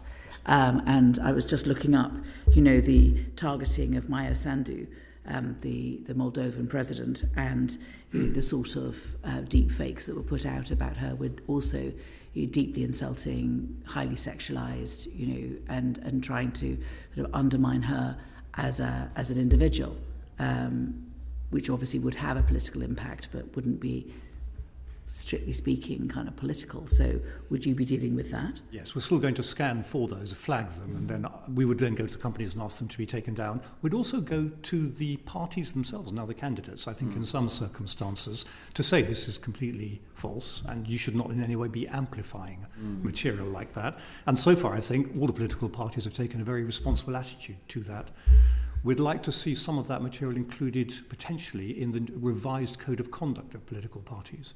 But Chair, you're absolutely right. I think we saw, and we published a large report on this after the 24 general election, we've seen tremendously increased abuse and intimidation of politicians, both online and offline.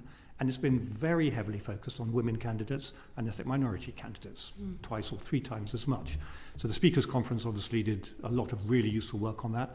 We've just done a formal reply committing to essentially implement all of the recommendations that fall to us on it. But one of the really interesting points is the interaction with social media abuse, which obviously a lot of you get, and some of it is horrendous. A lot of it is horrendous. The Scottish Parliament has been running a really interesting experiment, not sort of centralising a bit more the analysis of social media abuse coming in to MSPs.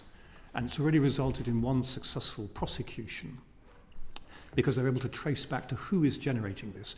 And it's not a completely atomised, disparate set of people. There are some people who are producing it.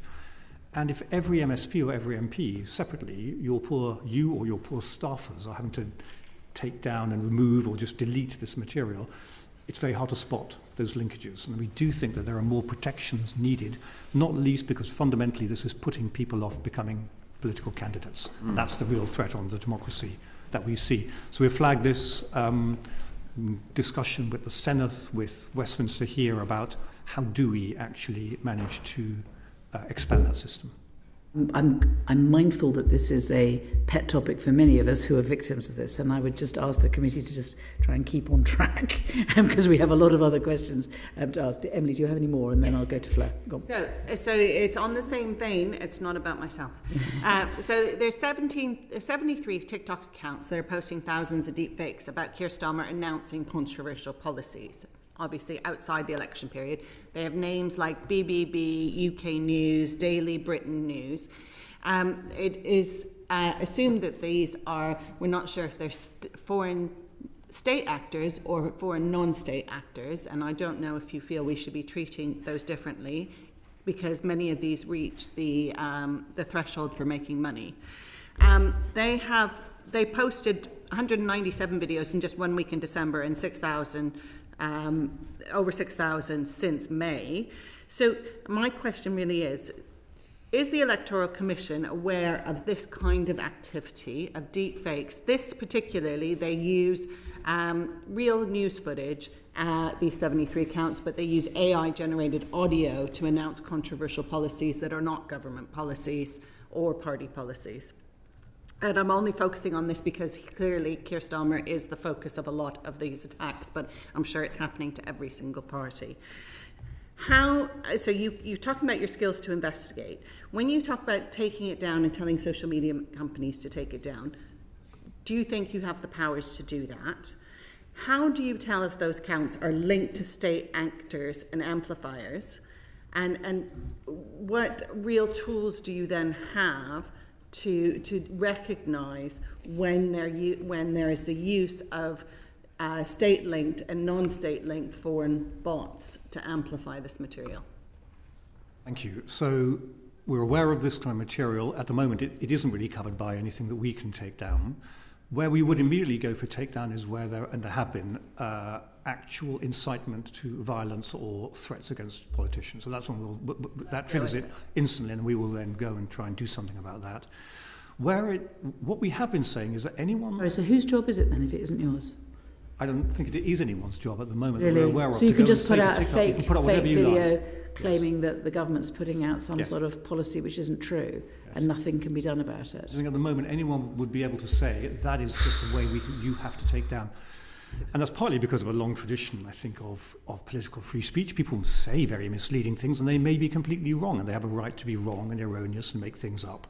But where it is a foreign interference operation like that, the powers both in the Online Safety Act and the National Security Act on foreign interference operations, the directed attempt, those ought to come into play. But those are for the agencies. From our point of view, we're actor agnostic, so we don't really mind who is doing the mis and disinformation. Partly, well, there's two reasons. We don't have the capabilities to analyse deep down the chain of repeated bot accounts, for example. But also, this happens extremely quickly. So it will take us quite a while, or anyone quite a while, to work out final provenance. What we're much more interested in is the immediate effect of this in an electoral context, where actually you've got to act pretty immediately, and trying to work out who's doing it will take days, weeks, months, whatever it is. So in a way, we don't really mind who is doing it, who is pumping out whatever piece of misinformation. We'll just act on that immediately in the event that's there. And it's quite hard sometimes to disentangle, is it a foreign actor? Is it a set of domestic actors? Is it one intermingled with the other at some past? Is it being triggered by a foreign source but actually generated domestically, and so on? Because as I say, the barriers to entry are very low. So sorry, so just honing in on this thing. So the fake Keir Starmer video can be put out now, but it can't be put out during an election period. It could be put out still during an election period, but I think if it got any traction and started to go around, we would then try and see, is it a fake video? And then we'd try to run through the sort of protocols, the sort of rules that we're going to try to develop. So is it something that we should flag for takedown to social media companies? Is it something that we should be flagging to the politicians, the parties concerned? Should we be telling the media about it? And how long would that take? Well, we're going to have to react very quickly. The Catherine Connolly video got several 100,000 views within the 3 days it was up, and quite a few hundred genuine interactions with it by Irish voters. So it's got to be done really quite quickly, which is one reason why asking who's done it is sort of a later question, and probably one that others are better placed to answer. We're interested in just actually trying to get it off and removed as quickly as possible. I have a last one. I'll go John and then I'll go Emily. Just on what you've said, I mean, one of the quickest ways of getting out the message that this is a fake video is, as you've just mentioned, talking to traditional, not social media. Now, traditional media will have an inclination to want to believe things. They want to create sort of headlines and splashes about revelations. So to what extent are you able to talk to traditional media before the tabloid press go and splash a story and say, hold on a minute, that's actually a fake video? Exactly. I think that's one of the things we would look to do in some circumstances. In the Catherine Connolly case, in others, and the George Freeman case, it's been worth going to the traditional media and really opening it up and then going public. In other cases, there's going to be a balance, which is, do you want to give it extra prominence? And that may not be worth it. And in some cases where it's clearly illegal, we may go to the social media companies asking for rapid takedown and then not give it prominence in the media at all. So I do think we are going to have to work very closely, if we detect some, with the people who are most concerned, i.e. the people who are the subjects of it. I'm conscious of time and others want to get in, so there's a quick question about how does the Electoral Commission monitor spend by political parties on bots or by foreign bot activity to amplify or attack parties? And I guess it may be different during the short election or during the long election, but this is clearly one of the ways we know foreign actors are interfering or creating disunity within the country.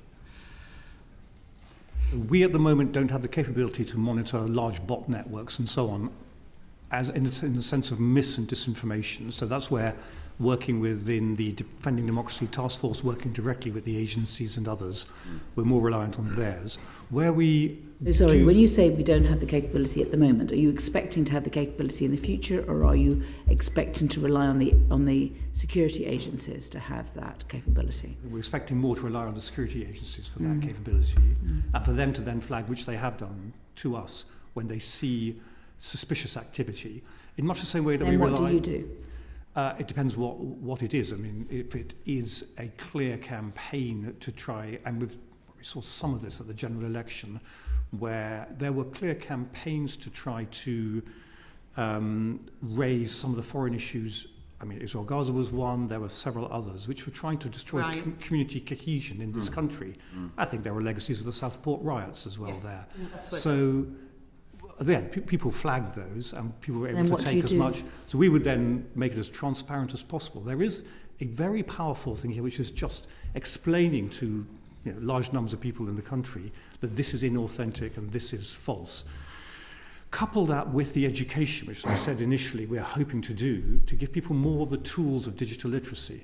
I think when we're talking to our colleagues, in particular in Moldova, and we've had contact with the Moldovan Electoral Commission, the Ukrainians, the Finns and the Swedes, and the South Koreans, they for us they're a bit ahead. They face greater threats than we do. But they will all put a very, very strong emphasis on digital literacy and education as the Before we move on to that, ground. though, I just want to understand. So you've said that in the past you've noticed that there have been armies of bots that have been amplifying lies during the general election, and you identified that, and you said that it was happening. You made announcements. How long did that take? And how much pickup was there of what you had to say compared to the original messages? I think we and others did. Can I come back to you on that? I don't remember exactly the timings that things took on that. I think it's important to understand. You know. I think there's an important point.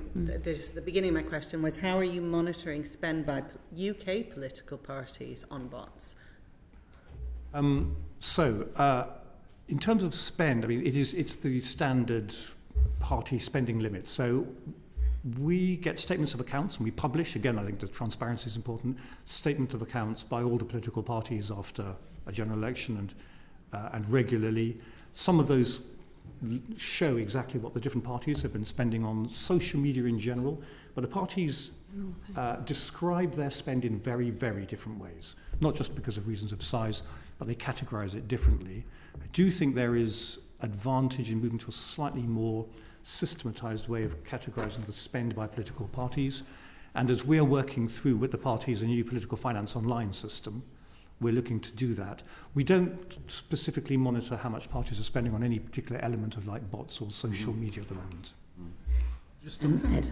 Do you think they're being honest? All right, let's move on. A couple of points. Just first of all, to follow up on that, because what we have seen or heard evidence of is foreign actors deliberately amplifying messages that are designed to break down social cohesion, and sometimes those are messages by political individuals or political parties. And I guess from an Electoral Commission point of view, if a foreign actor is deliberately using their bot network in order to amplify a domestic message by a politician or a political actor in the UK, is that electoral interference, or do we just accept that as how the social media, the online world works?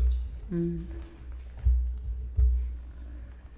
think it's going to depend a bit on the case. So we've seen some cases of clearly an attempt by foreign actors to try to influence politics in this country, and that would be a foreign interference offence operation going on. We've seen cases where I think political actors in this country have used international events as a way to generate political interest. And again, we've all know the issues over the general election.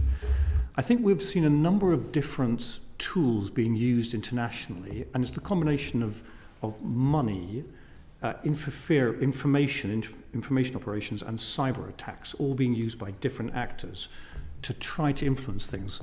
So I'm not sure it's a single case of there's a botnet or there's a set of information operations. Quite often, I think our adversaries are using all three at different times. Yeah, but we're only interested in one. And that's what the question's been about. So what we're interested in is what happens if you have foreign interference in British political system where bots are amplifying false messages within the UK and trying to divide us, particularly in the run-up to an election. Who's doing something about it? Well, in part, this is what the Developing Democracy Task Force has been working on. In part, it's going to be agencies actually spotting it. It'll be allied to financial movements as well, and we get things from suspicious activity reports coming in, because you need money, as our Moldovan colleagues set out, to do quite a lot of this. But I think trying to monitor the use of botnets and inauthentic behaviour in general, that is something we're definitely looking at. And quite often parties themselves will respond and tell us that something is going on in terms of activity. I should say it's easier almost on some of the social media platforms to see because they're open, like X or TikTok or Meta, Snap, Insta. It's very hard in some of the closed WhatsApp and Facebook groups in your constituencies. That's probably the place where I don't think we can see some of the missing disinformation going on. So sorry to cut across you, but let me just ask the question again. So I think it's one thing to identify the bot networks and the inauthentic behaviour, and and we're beginning to hear evidence that work is beginning to be done on identifying that. I think we want to take the next step, which is once it's been identified, who is going to do anything about it? Again, I think it'll depend a bit what it is. If it is on the electoral process, then we will do something about it. What would you do? Either speak publicly, and we had a plan in place for the general election. If there was a piece of mis and disinformation or a botnet attack, for example, saying, you don't need voter ID to turn up at the election, and it was just targeted at some people who may vote one way or another, then we would have contradicted that, and we had a plan to say what would need to be done, or to go on social media, or whatever was needed. If there was a particular attack, I think, on a party or a set of politicians, and again, I said a lot of this has been very misogynistic, what would we have done about it? Would have called that out. Some of it is about directly countering it, and at least during election campaigns, we have a voice and would use that to counter. Can't stop it, though. Yeah, we can do some of it with the takedown, and that's where we did go to quite a number of the social media companies in the run-up to the 24 general election and ask them to remove some really misleading content. So we had several examples, for example, where they were saying they were completely incorrect about the general election, and one of them rather famously decided that the general election had happened and said who the winner was. We visited your opposite number in Romania, and they took us through in great detail, probably too much detail, the process that they had established during the election to deal with predominantly TikTok accounts, and it was something was flagged to them, which was the first thing. It is entirely passive. That's what you're talking about. It's flagged to them. They then, there was a literal 2-page Word document that went away and assessed whether or not that met the threshold for being a deliberate, whatever their rules were, deliberate attempt to misinform. It then went for internal sign-off within the government structure. It then went to be flagged with the social media company. It was then taken down. The entire process was taking 24 hours, and they were getting thousands of these on any given day. And even they were willing to admit that they're fighting a rearguard action. Most of the time, by the time they're asking for something to be flagged to be taken down, it's already disappeared, and it's reappeared under a different page and different name, the same information. And I guess everything you've described to us today with respect seems to be a sort of not too dissimilar process, and it feels like it's never going to be fit for the speed at which social media works and the speed at which misinformation and disinformation circulates. And so I'm wondering whether or not actually this is where resources need to be spent. And you talked a little bit about digital literacy, especially for under 16-year-olds. With the greatest respect, and I say this quite a lot, I'm less worried about the under 16-year-olds than I am the over 65s. So, do we actually need to accept that in the world in which we live, we will never have a solution that is able to keep up with the malign actors and the speed at which misinformation and disinformation travels around the world? And actually, are we better off tightening up the legal framework, which you said is already got holes in it, and working on a better educated and better informed general public? I think I agree. It's all of those at the same time, and developing technological tools to try to stop material where we find it, and asking parties and political actors to use, for example, the imprints regime and label material correctly. And then I think developing what Ciaran already referred to, which is the provenance checks, which are going to be needed. So it's going to be all of those at the same time. But I think you're right. We will never achieve a state where there will be no disinformation or attempts made. I think what we're trying to do is reduce the impact of these to the absolute minimum. I should say, I don't think, and I agree with what Ciaran said earlier, I don't think at the moment any of the UK elections we've seen have been significantly affected by that. However, the threat is now rising, and rising really quite sharply. So I think we have to invest now to get ahead as much as we can, both with the technology and with the legislation. But invest on all these three limbs, the money, the information, and the cyber attacks at the same time. Because in a sense, people play all three against our democratic system. Yeah. I think just in order to stop the kind of social media attacks we're going to get if we allow that statement to go unchallenged, there is a minority of people who believe that a tight election like Brexit might have been influenced one way or the other by outside I don't necessarily sign up to that, but I think that challenge needs to be put out there. I also don't want to be at a point where we have a suspended election in order to decide that now's the time to start acting. Is yes. In other countries. Yes. And that's right. And it's like one area where, again, Ciaran mentioned it, but just to go into a little more detail, it's one area where I don't think our legislative toolkit is sufficient at the moment, and that is algorithmic bias. So we're a social media company to preferentially and in a politically biased way amplify one set of posts and suppress another set of posts. They're a private company, they probably could do it, it would have potentially a significant effect.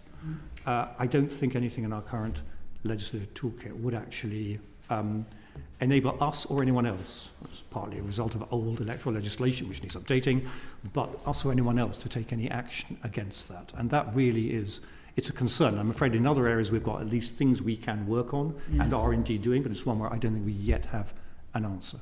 Yes. Fleur and then Phil. Thank you. Just, you mentioned there the Defending Democracy Task Force, and then there's the Joint Election Security and Preparedness Unit. And when the Minister was here last week talking to us about this, he talked about the ways in which various structures across government look at disinformation. And you've talked about your remit of really being around election time, and maybe it should be between times as well. But how joined up are those systems and structures, and do you think there are any gaps that you can make us aware of? I think they're joined up, and the working relations are really good and quite intense. It's been interesting in discussions in Sweden and Australia in particular to see they've set up very similar bodies. They've looked at centralised bodies in some cases. They've tended to go for coordination mechanisms, but with a much more sort of rapid pace, which is what the DDTF has now evolved into. And I think they're finding them useful and enough. I was very interested by the Swedish Psychological Defence Agency, and we met them because they're doing some work on sort of whole of society resilience to mis and disinformation campaigns.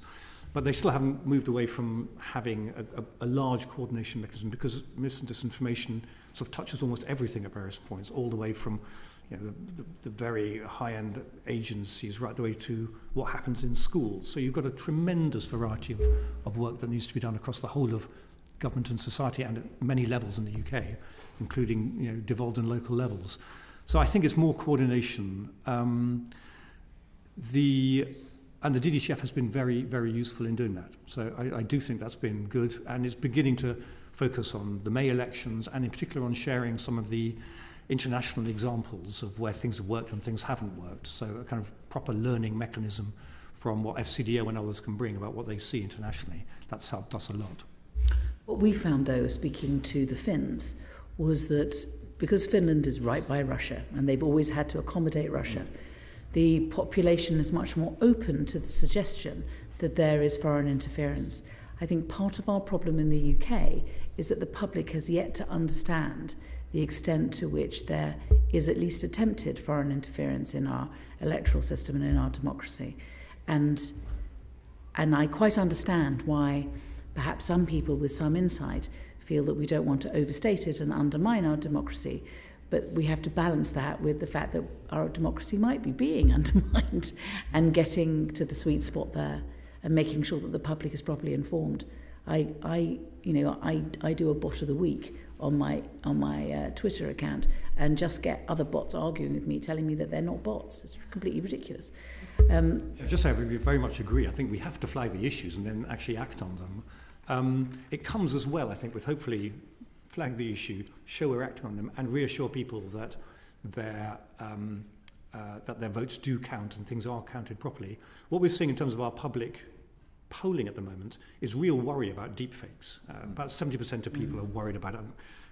69 say political mis and disinformation is a problem, but they have high levels of trust in the actual process of voting and in the outcomes of the elections. Yes. That's partly because we're still paper-based, very local. It happens, in your constituency. You know the people, the candidates are up on stage. That's much harder to attack in many ways. And people the have advice local we were given support. very strongly, don't change that. Absolutely. Yeah. That would be our Phil, position. I think you were next. Yes, Chair. Am I also able to ask about crypto now, or are we doing that later? Ask whenever you want. Okay, thank you. Mr. Rangarajan, the 2022 Elections Act introduced the requirement for a strategy and policy statement, which I believe the Commission is firmly against the requirement to have. Could you explain to the committee why that is the case? You're obviously right. The government can designate a strategy and policy statement, which then comes through a parliamentary process and can be used to guide our work. We have, of course, as Parliament, passed the relevant legislation and set a strategy and policy statement. We have, of course, obeyed it, looked at it, reported to the Speakers Committee as we need to do, and taken it into account. We've taken a lot of other things into account. Mm-hmm. Our concern fundamentally is that maybe not the last government, maybe not this government, but a future government could use a mechanism like that to ask us to act in a biased way, in a politically biased way. And that possibility in and of itself threatens trust in the Electoral Commission, because if we aren't seen as being completely politically unbiased and impartial, I think we have a very major problem. So we would prefer, and we've said so, our chair has said this on several occasions, we would prefer to see repeal of the provision on the strategy and policy statement. And we are completely open to any forms of accountability to Parliament as a whole, to the Speakers Committee, to committees like yours, to anyone else. The issue here is when a single party in government can ask us to do something which could have a party political implication. Thank you. I really want to dig into the risks around cryptocurrency donations into politics. Are you able to briefly outline the risks as the Electoral Commission sees them at the moment? Yes, so we're seeing the beginnings of parties being interested in taking crypto donations, and that's not surprising given the amount of growing crypto providers and then parts of our economy, which could in the end actually be quite a major part of the financial system. The issues that we see are, it's very hard to know through some of the crypto providers who the ultimate donor is. Mm-hmm. So as a mechanism to obfuscate where the money is coming from, crypto can be very good. It can flow from wallet to wallet.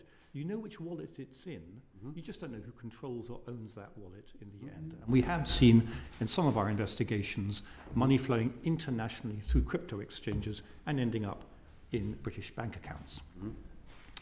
So it's fundamentally about applying exactly the same principles as we would apply to all the other things that get donated to parties, be they artworks or time or printing services, you name it.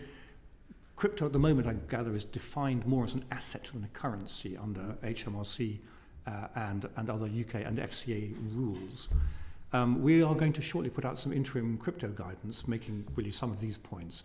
The parties need to be able to check properly that the donor they are receiving the money from is a permissible donor.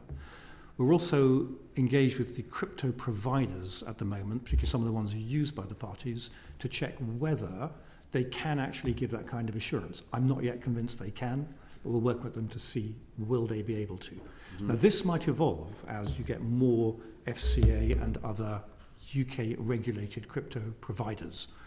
But it's definitely a risk, and the fundamental risk here is of a party accepting an impermissible donation coming in through crypto and not being able to track back to who the donor is. If I can just make those two other areas where we're also concerned. One of them is the use of crypto in crowdfunding, because then you've got hundreds, thousands, even more, very small donations coming in crypto, some of which may be impermissible, and it's very hard to return those. So we'll be advising parties not to accept crypto as part of crowdfunding.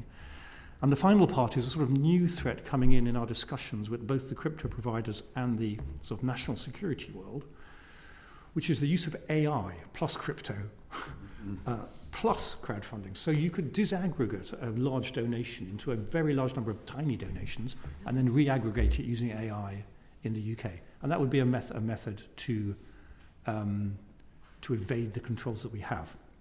So we do think that the things coming in the bill, we hope, particularly on the know your donor checks by parties, are really very important to help manage that particular risk, but also that we actually are sceptical and make sure that any use of crypto can indeed obey electoral law. Now, the Commission's guidance, which you mentioned, is going to come shortly. Are you able to say any more around timelines? In particular, are we expecting that that will be published before the local elections? Oh, yes, well before local elections, yes. Okay. Yeah. I did want to ask a couple more questions on crypto. You touched on wallets, you touched on ultimate beneficial information around the source of donors and whether that's permissible or not. Are you able to say what your assessment is of how far back through crypto transactions political parties would have to go to determine whether or not the source of the donation is permissible? If potential donations can be disaggregated using AI into small items, how far back might parties have to go? I think the parties themselves are the ultimate sort of risk owner on this. We will give them quite a lot of guidance. We haven't started writing it yet. It depends on the bill and then secondary legislation, and then we'll give them some guidance. The tests are probably going to be quite... Sorry, I didn't understand that. The parties themselves are the ultimate risk owners on that. Is that what you said? Yes. So they have 30 days to accept a donation, and if it's impermissible or they have reason to think it's impermissible, they need to return that donation and not accept it, and then declare to us that they've returned an impermissible donation. So if there's a risk... What if they just keep it? If they keep it and then there's a challenge, or we notice it, we obviously scan through the donations that they get, we will then run an investigation and try to find out the ultimate source of that donation. And if we find the ultimate source of the donation is impermissible, then pretty well all the party officers involved have committed criminal offences. Will you have sufficient resources to be able to do that? Will you be able to guarantee to the British public that money coming through crypto will never be from foreign sources? Well, it could be from foreign sources, because at the moment we do allow money from foreign sources to come into the UK, and this is part of the overall tightening up in the bill. We can track back through crypto at the moment, and so far we have been able to. We've also expanded the number of investigators that we have, because some of this is more difficult. I think it's very hard to give an ultimate guarantee. It's about the risk, and what the parties will be asked to do is assess the risk of any impermissible donations coming in. But at the moment... It's a risk to the parties. It's a risk... I'm so Absolutely. sorry, Phil. No, it is. But it's a risk to British democracy that Russian money might end up affecting our elections. Yes. We want to see very much a tightening of the company donation rules, because before we get onto crypto, the main money coming in at the moment from foreign sources is potentially via foreign companies. Mm-hmm. And to tighten up the rules and company donations to be only companies making sufficient profit in the UK to actually be able to donate to a political party or candidate seems to us to be essential. At the moment, it's just any company doing business in the UK, which could be a small subsidiary of a very large international company or an office set up for that reason. The second critical one is unincorporated associations that have already been mentioned. We really need to tighten up the unincorporated associations whole, which at the moment means 2 foreign nationals can set up an unincorporated association in the UK, and it is a permissible donor, full stop. And that really, I think, needs to change. I agree with that sentiment, and I think we've exchanged correspondence to that effect previously. Just want to go back to crypto. So the intention is that there will be guidance which outlines to the political parties how far up the blockchain, in essence, they need to go to determine whether or not the source of the donation is permissible. My next question was... it's quite a specific one.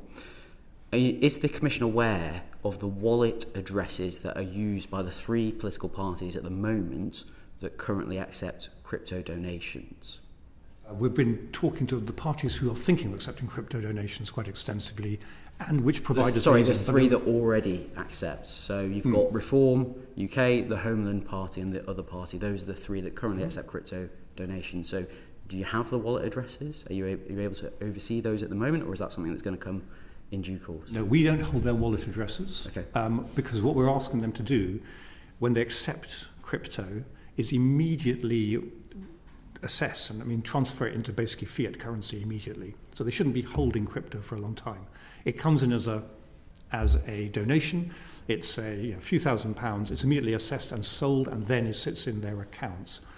But there's a risk there, isn't there? That the parties who receive the donation in crypto currency have to then swap it into fiat currency, as you say. But these are very easy to manipulate instruments in terms of how volatile they can be and their value. So there's a risk there that if parties aren't able or don't swap the donor cryptocurrency into fiat currency, that can be manipulated. So if you don't have oversight of the wallets, what assurance can you provide us that you will know the true value of the cryptocurrency donation that's made? They will have to declare the cryptocurrency donation. This will be part of our guidance, and it actually already is. Declare the cryptocurrency donation as a non-cash transaction, cash it immediately, and declare the value of that. And it's clearly something that their auditors can audit, and we can also look at as well. Okay. But you're right, the volatility means it needs to happen immediately. Yes. Now, you talked at the start of your testimony about increasing the number of staff at the Commission. One of my concerns is, when it comes to cryptocurrency, around the capabilities that the Commission might have. You'll need somebody who understands how cryptocurrency works, and you'll need somebody who's got an understanding of electoral law. And those are quite specific requirements. What assurances can you provide the committee that you're able to attract the staff with that level of expertise that means you're able to understand the risks as they present themselves? We have quite an expertise in electoral law already, and that will continue. We are indeed recruiting people who can track back, and we have people already who can track back through crypto. I'd add a third thing, Mr. Bricknell, which I think is crucial, which is incredibly close working with people like the FCA, because they are the real deep experts in the future of crypto and how things are going to evolve. And that's been very helpful because they can point out some of the future risks, for example, that I've already mentioned. So we'll continue to do all three of those at the moment. I've got one final question, if I may, which is, I wrote to you at the start of October, on the 7th of October last year actually, in my capacity as chair of the All-Party Parliamentary Group on Anti-Corruption, on a separate issue, which was reporting in The Guardian about Wafiq Saeed, who's a Canadian citizen, resident in Monaco and ineligible to vote in the UK, and reports that were made at the time about donations that were in the name of his wife but are inconsistent with Downing Street and civil service logs, which said that former Prime Minister Boris Johnson at the time had political meetings with Wafiq Saeed (donor).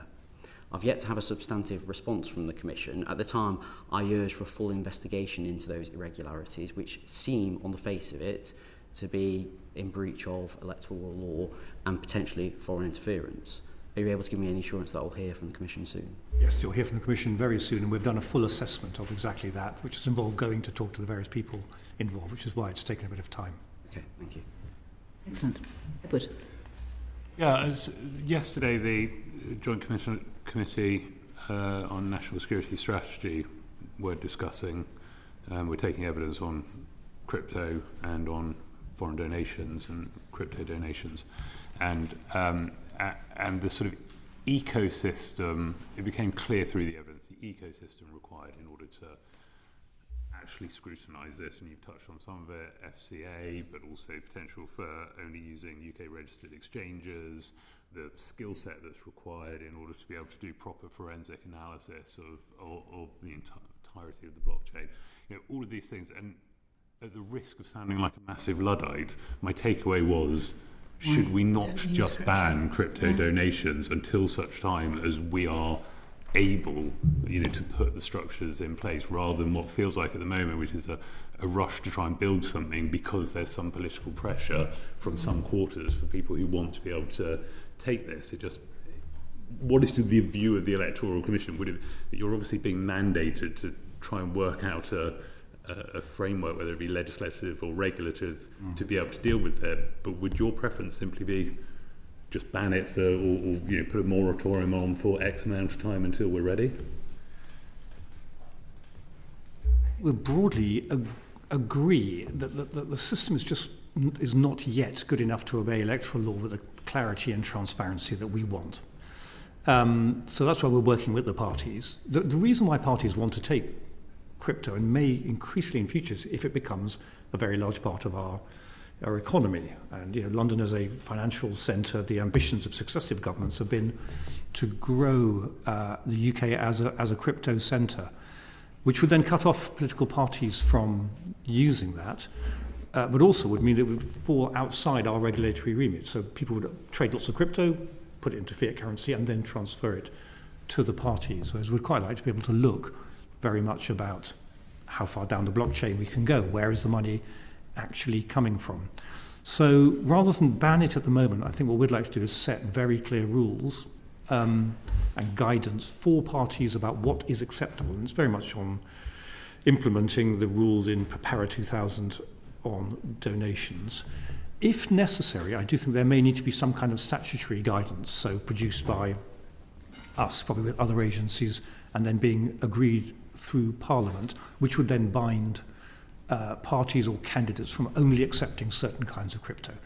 Because I think as this evolves, we're likely to see a big spectrum emerge, quite safe, probably more fiat, more UK regulated, right the way through to the real Wild West crypto providers. And we'll need to be able to say to parties, some of these are legitimate, and some of these parties can rely on as a way to say they have indeed checked far enough down, and in other cases there is such a high risk they shouldn't use those. So I think we'd probably look to do several stages now, in the interim guidance, and then potential statutory guidance if needed later. Why? I mean, just again, another Luddite I appreciate. I still don't understand. I listened very carefully to your answer. You gave an answer, and then at the end of it you said, and so therefore it would be wrong to ban it. But I'm still not clear why we can't just ban it. Why can't people give money which is much easier to trace than crypto to political parties when we know that cryptocurrency is the Russian currency of choice when trying to undermine democracies? I think partly because political parties at the moment, our financing regime allows parties and candidates to accept many things other than money. So artwork, services in kind, buildings, foreign trips, all sorts of areas politicians accept, and rightly, in order to do their job. And we do need a well-financed political system. So we're not saying take all money out of politics. There needs to be We're not money saying that, I'm saying sufficiently. crypto. But in this case, if crypto becomes a significant part of our economy... It hasn't yet. No, but that's why we're looking ahead at the very rapid evolution of this and trying to think, what should the rules be in order for this to be accepted? Completely accept your point that at the moment, and some of it is real Wild West stuff and is the tool of choice to evade financial controls, but that's why I think the FCA are doing such a lot of work on what should a properly regulated crypto market be. So I think that's really our position, is that if it is an acceptable thing that parties can get money from many different sources, to single out crypto as particularly more difficult than gold or cash or anything else. I don't know there's that many political parties accepting donations in gold. Or bullion. Go on, Phil, on this point, because you mentioned earlier in your testimony that you received suspicious activity reports. Yes. Presumably from the FCA. Yep, whether they think there's something we should know about, we've been shown those. So have you... So there are parties that are receiving crypto donations or able to do so at the moment. Have you received any suspicious activity reports from agencies around crypto being received by political candidates, individuals or parties? We don't know all the SARs that we have received. I don't think they've been specifically on crypto. They've more been people where large transactions have triggered the anti-money laundering provisions. Okay. And obviously that happens, I mean, it's a slightly open system. It happens particularly when you've got a politically exposed person involved, because that does then tend to trigger some of the anti-money laundering provisions. And that tends to be people who are receiving donations if they're politically exposed. So the threshold becomes quite low then for those. I don't think we've had a sort of SAR that comes in saying the reason we are telling you this is there's a large crypto transaction coming through this. Yes, I would. Take a development that's happened in the US. If it wouldn't be me because I wouldn't know how to do it, but if a politician or a political party set up a meme coin, for example, how would that sit within the existing regulatory framework? I mean, if anyone could purchase that, am I having to look at where those purchases are being made by, declare them? I mean, if it's a tradable asset that I'm profiting from, how does that work? I probably need to give some thought to how that would work in our system. I mean, my initial thought is it would sit under the usual holding of any asset, so declarable, and particularly the donations being declarable for people who are buying it. The issue is, and we've mentioned this already, it's the thresholds for transparency, which if there's lots of micro donations, they tend to fall below the thresholds for publication. And one of the things that they might not be permissible. It could be permissible, yes.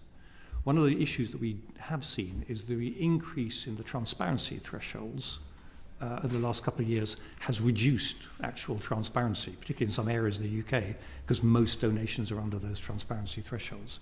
So we had a massive falling off of transparency, for example, on Northern Ireland donations, because the threshold went up to more than the vast majority of those donations was. So we do think that there is something to look at the actual declaration. And in some cases, and maybe those are one where it's worth declaring pretty well everything in them. We are certainly, when it comes to crypto, saying be very careful of crypto and micro donations for the reasons I gave. It's too easy for impermissible money to sneak its way into that. Can't it be? It's not illegal. Yeah, I'm sorry, I don't. I appreciate. I don't really know what I'm talking about in this. But from what I've read, isn't there a suggestion that there is a risk that AI can fracture a crypto sum of money into lots of micro donations, and therefore it makes it even more difficult to follow?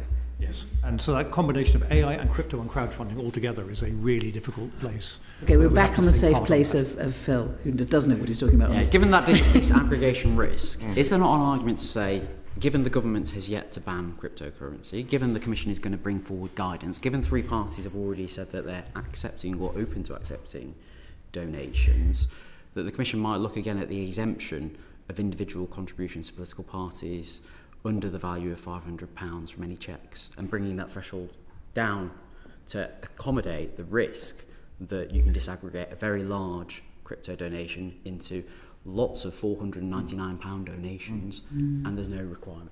Exactly, so I think aggregation and bringing down some of those thresholds. So a lot of these are set out in electoral law itself. They're not in our power to shift some of those, but that would indeed be, and in some of these cases I think we're probably going to need to reduce in many ways some of the thresholds. Okay, thank you. We have a couple of other topics we were going to do. I'm mindful of the time. I just want to ask the committee's views. We had some questions we wanted to ask on the Speaker's Conference report and on public trust in elections. Are people happy that we've covered that sufficiently? Yeah. Yes. And are there any other questions? No. Can I just ask one? No, last one. Yeah. Just putting together some of those things. So we heard from the Moldovan evidence, and we've seen in other countries this increased activity and foreign interference potentially.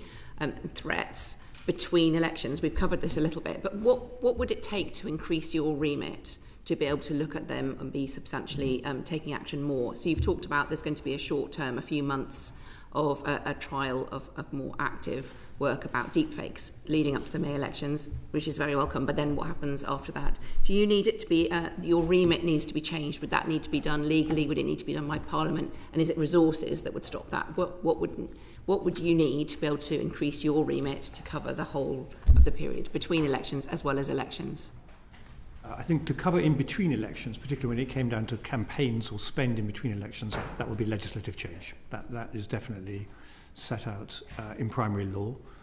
There is a resource issue as well, which again we're trying to use the resources that we have, and they have increased thanks to the corporate plan and the 3 parliaments all funding us to do this. But were we to actually get into actually looking at political material used, and for example AI generated material, that would be a big resource constraint. I think the single biggest set of changes which is in the government's election strategy is extending our remit to cover candidates as well, so independent candidates, which we think is necessary because we're beginning to see the interplay between regulated parties and candidates and unregulated sort of candidates being quite unfair. Yeah. I think the third area where there is just a tremendous amount of work needed is on cyber defences. The Commission had a cyber attack attributed to the Chinese. Yes. We've now recovered from that. Our cyber defences are now really good, but our cyber threat is enormous. We had over 60,000 attacks on election day. Yeah. And we quite often run at hundreds of attacks a day. I think in November I just got this 4,422 login attempts to try to get into our systems.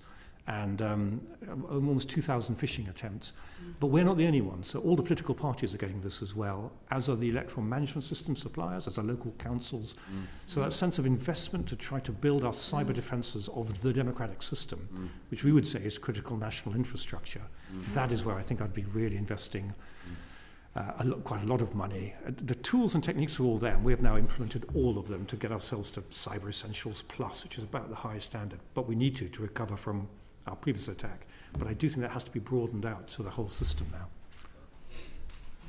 I would like to thank you very much for coming and speaking to us and taking time and giving us such fulsome answers. I think you've undertaken to write to us on a couple of issues that you weren't able to give us all the details on, and we'd look forward to hearing from that.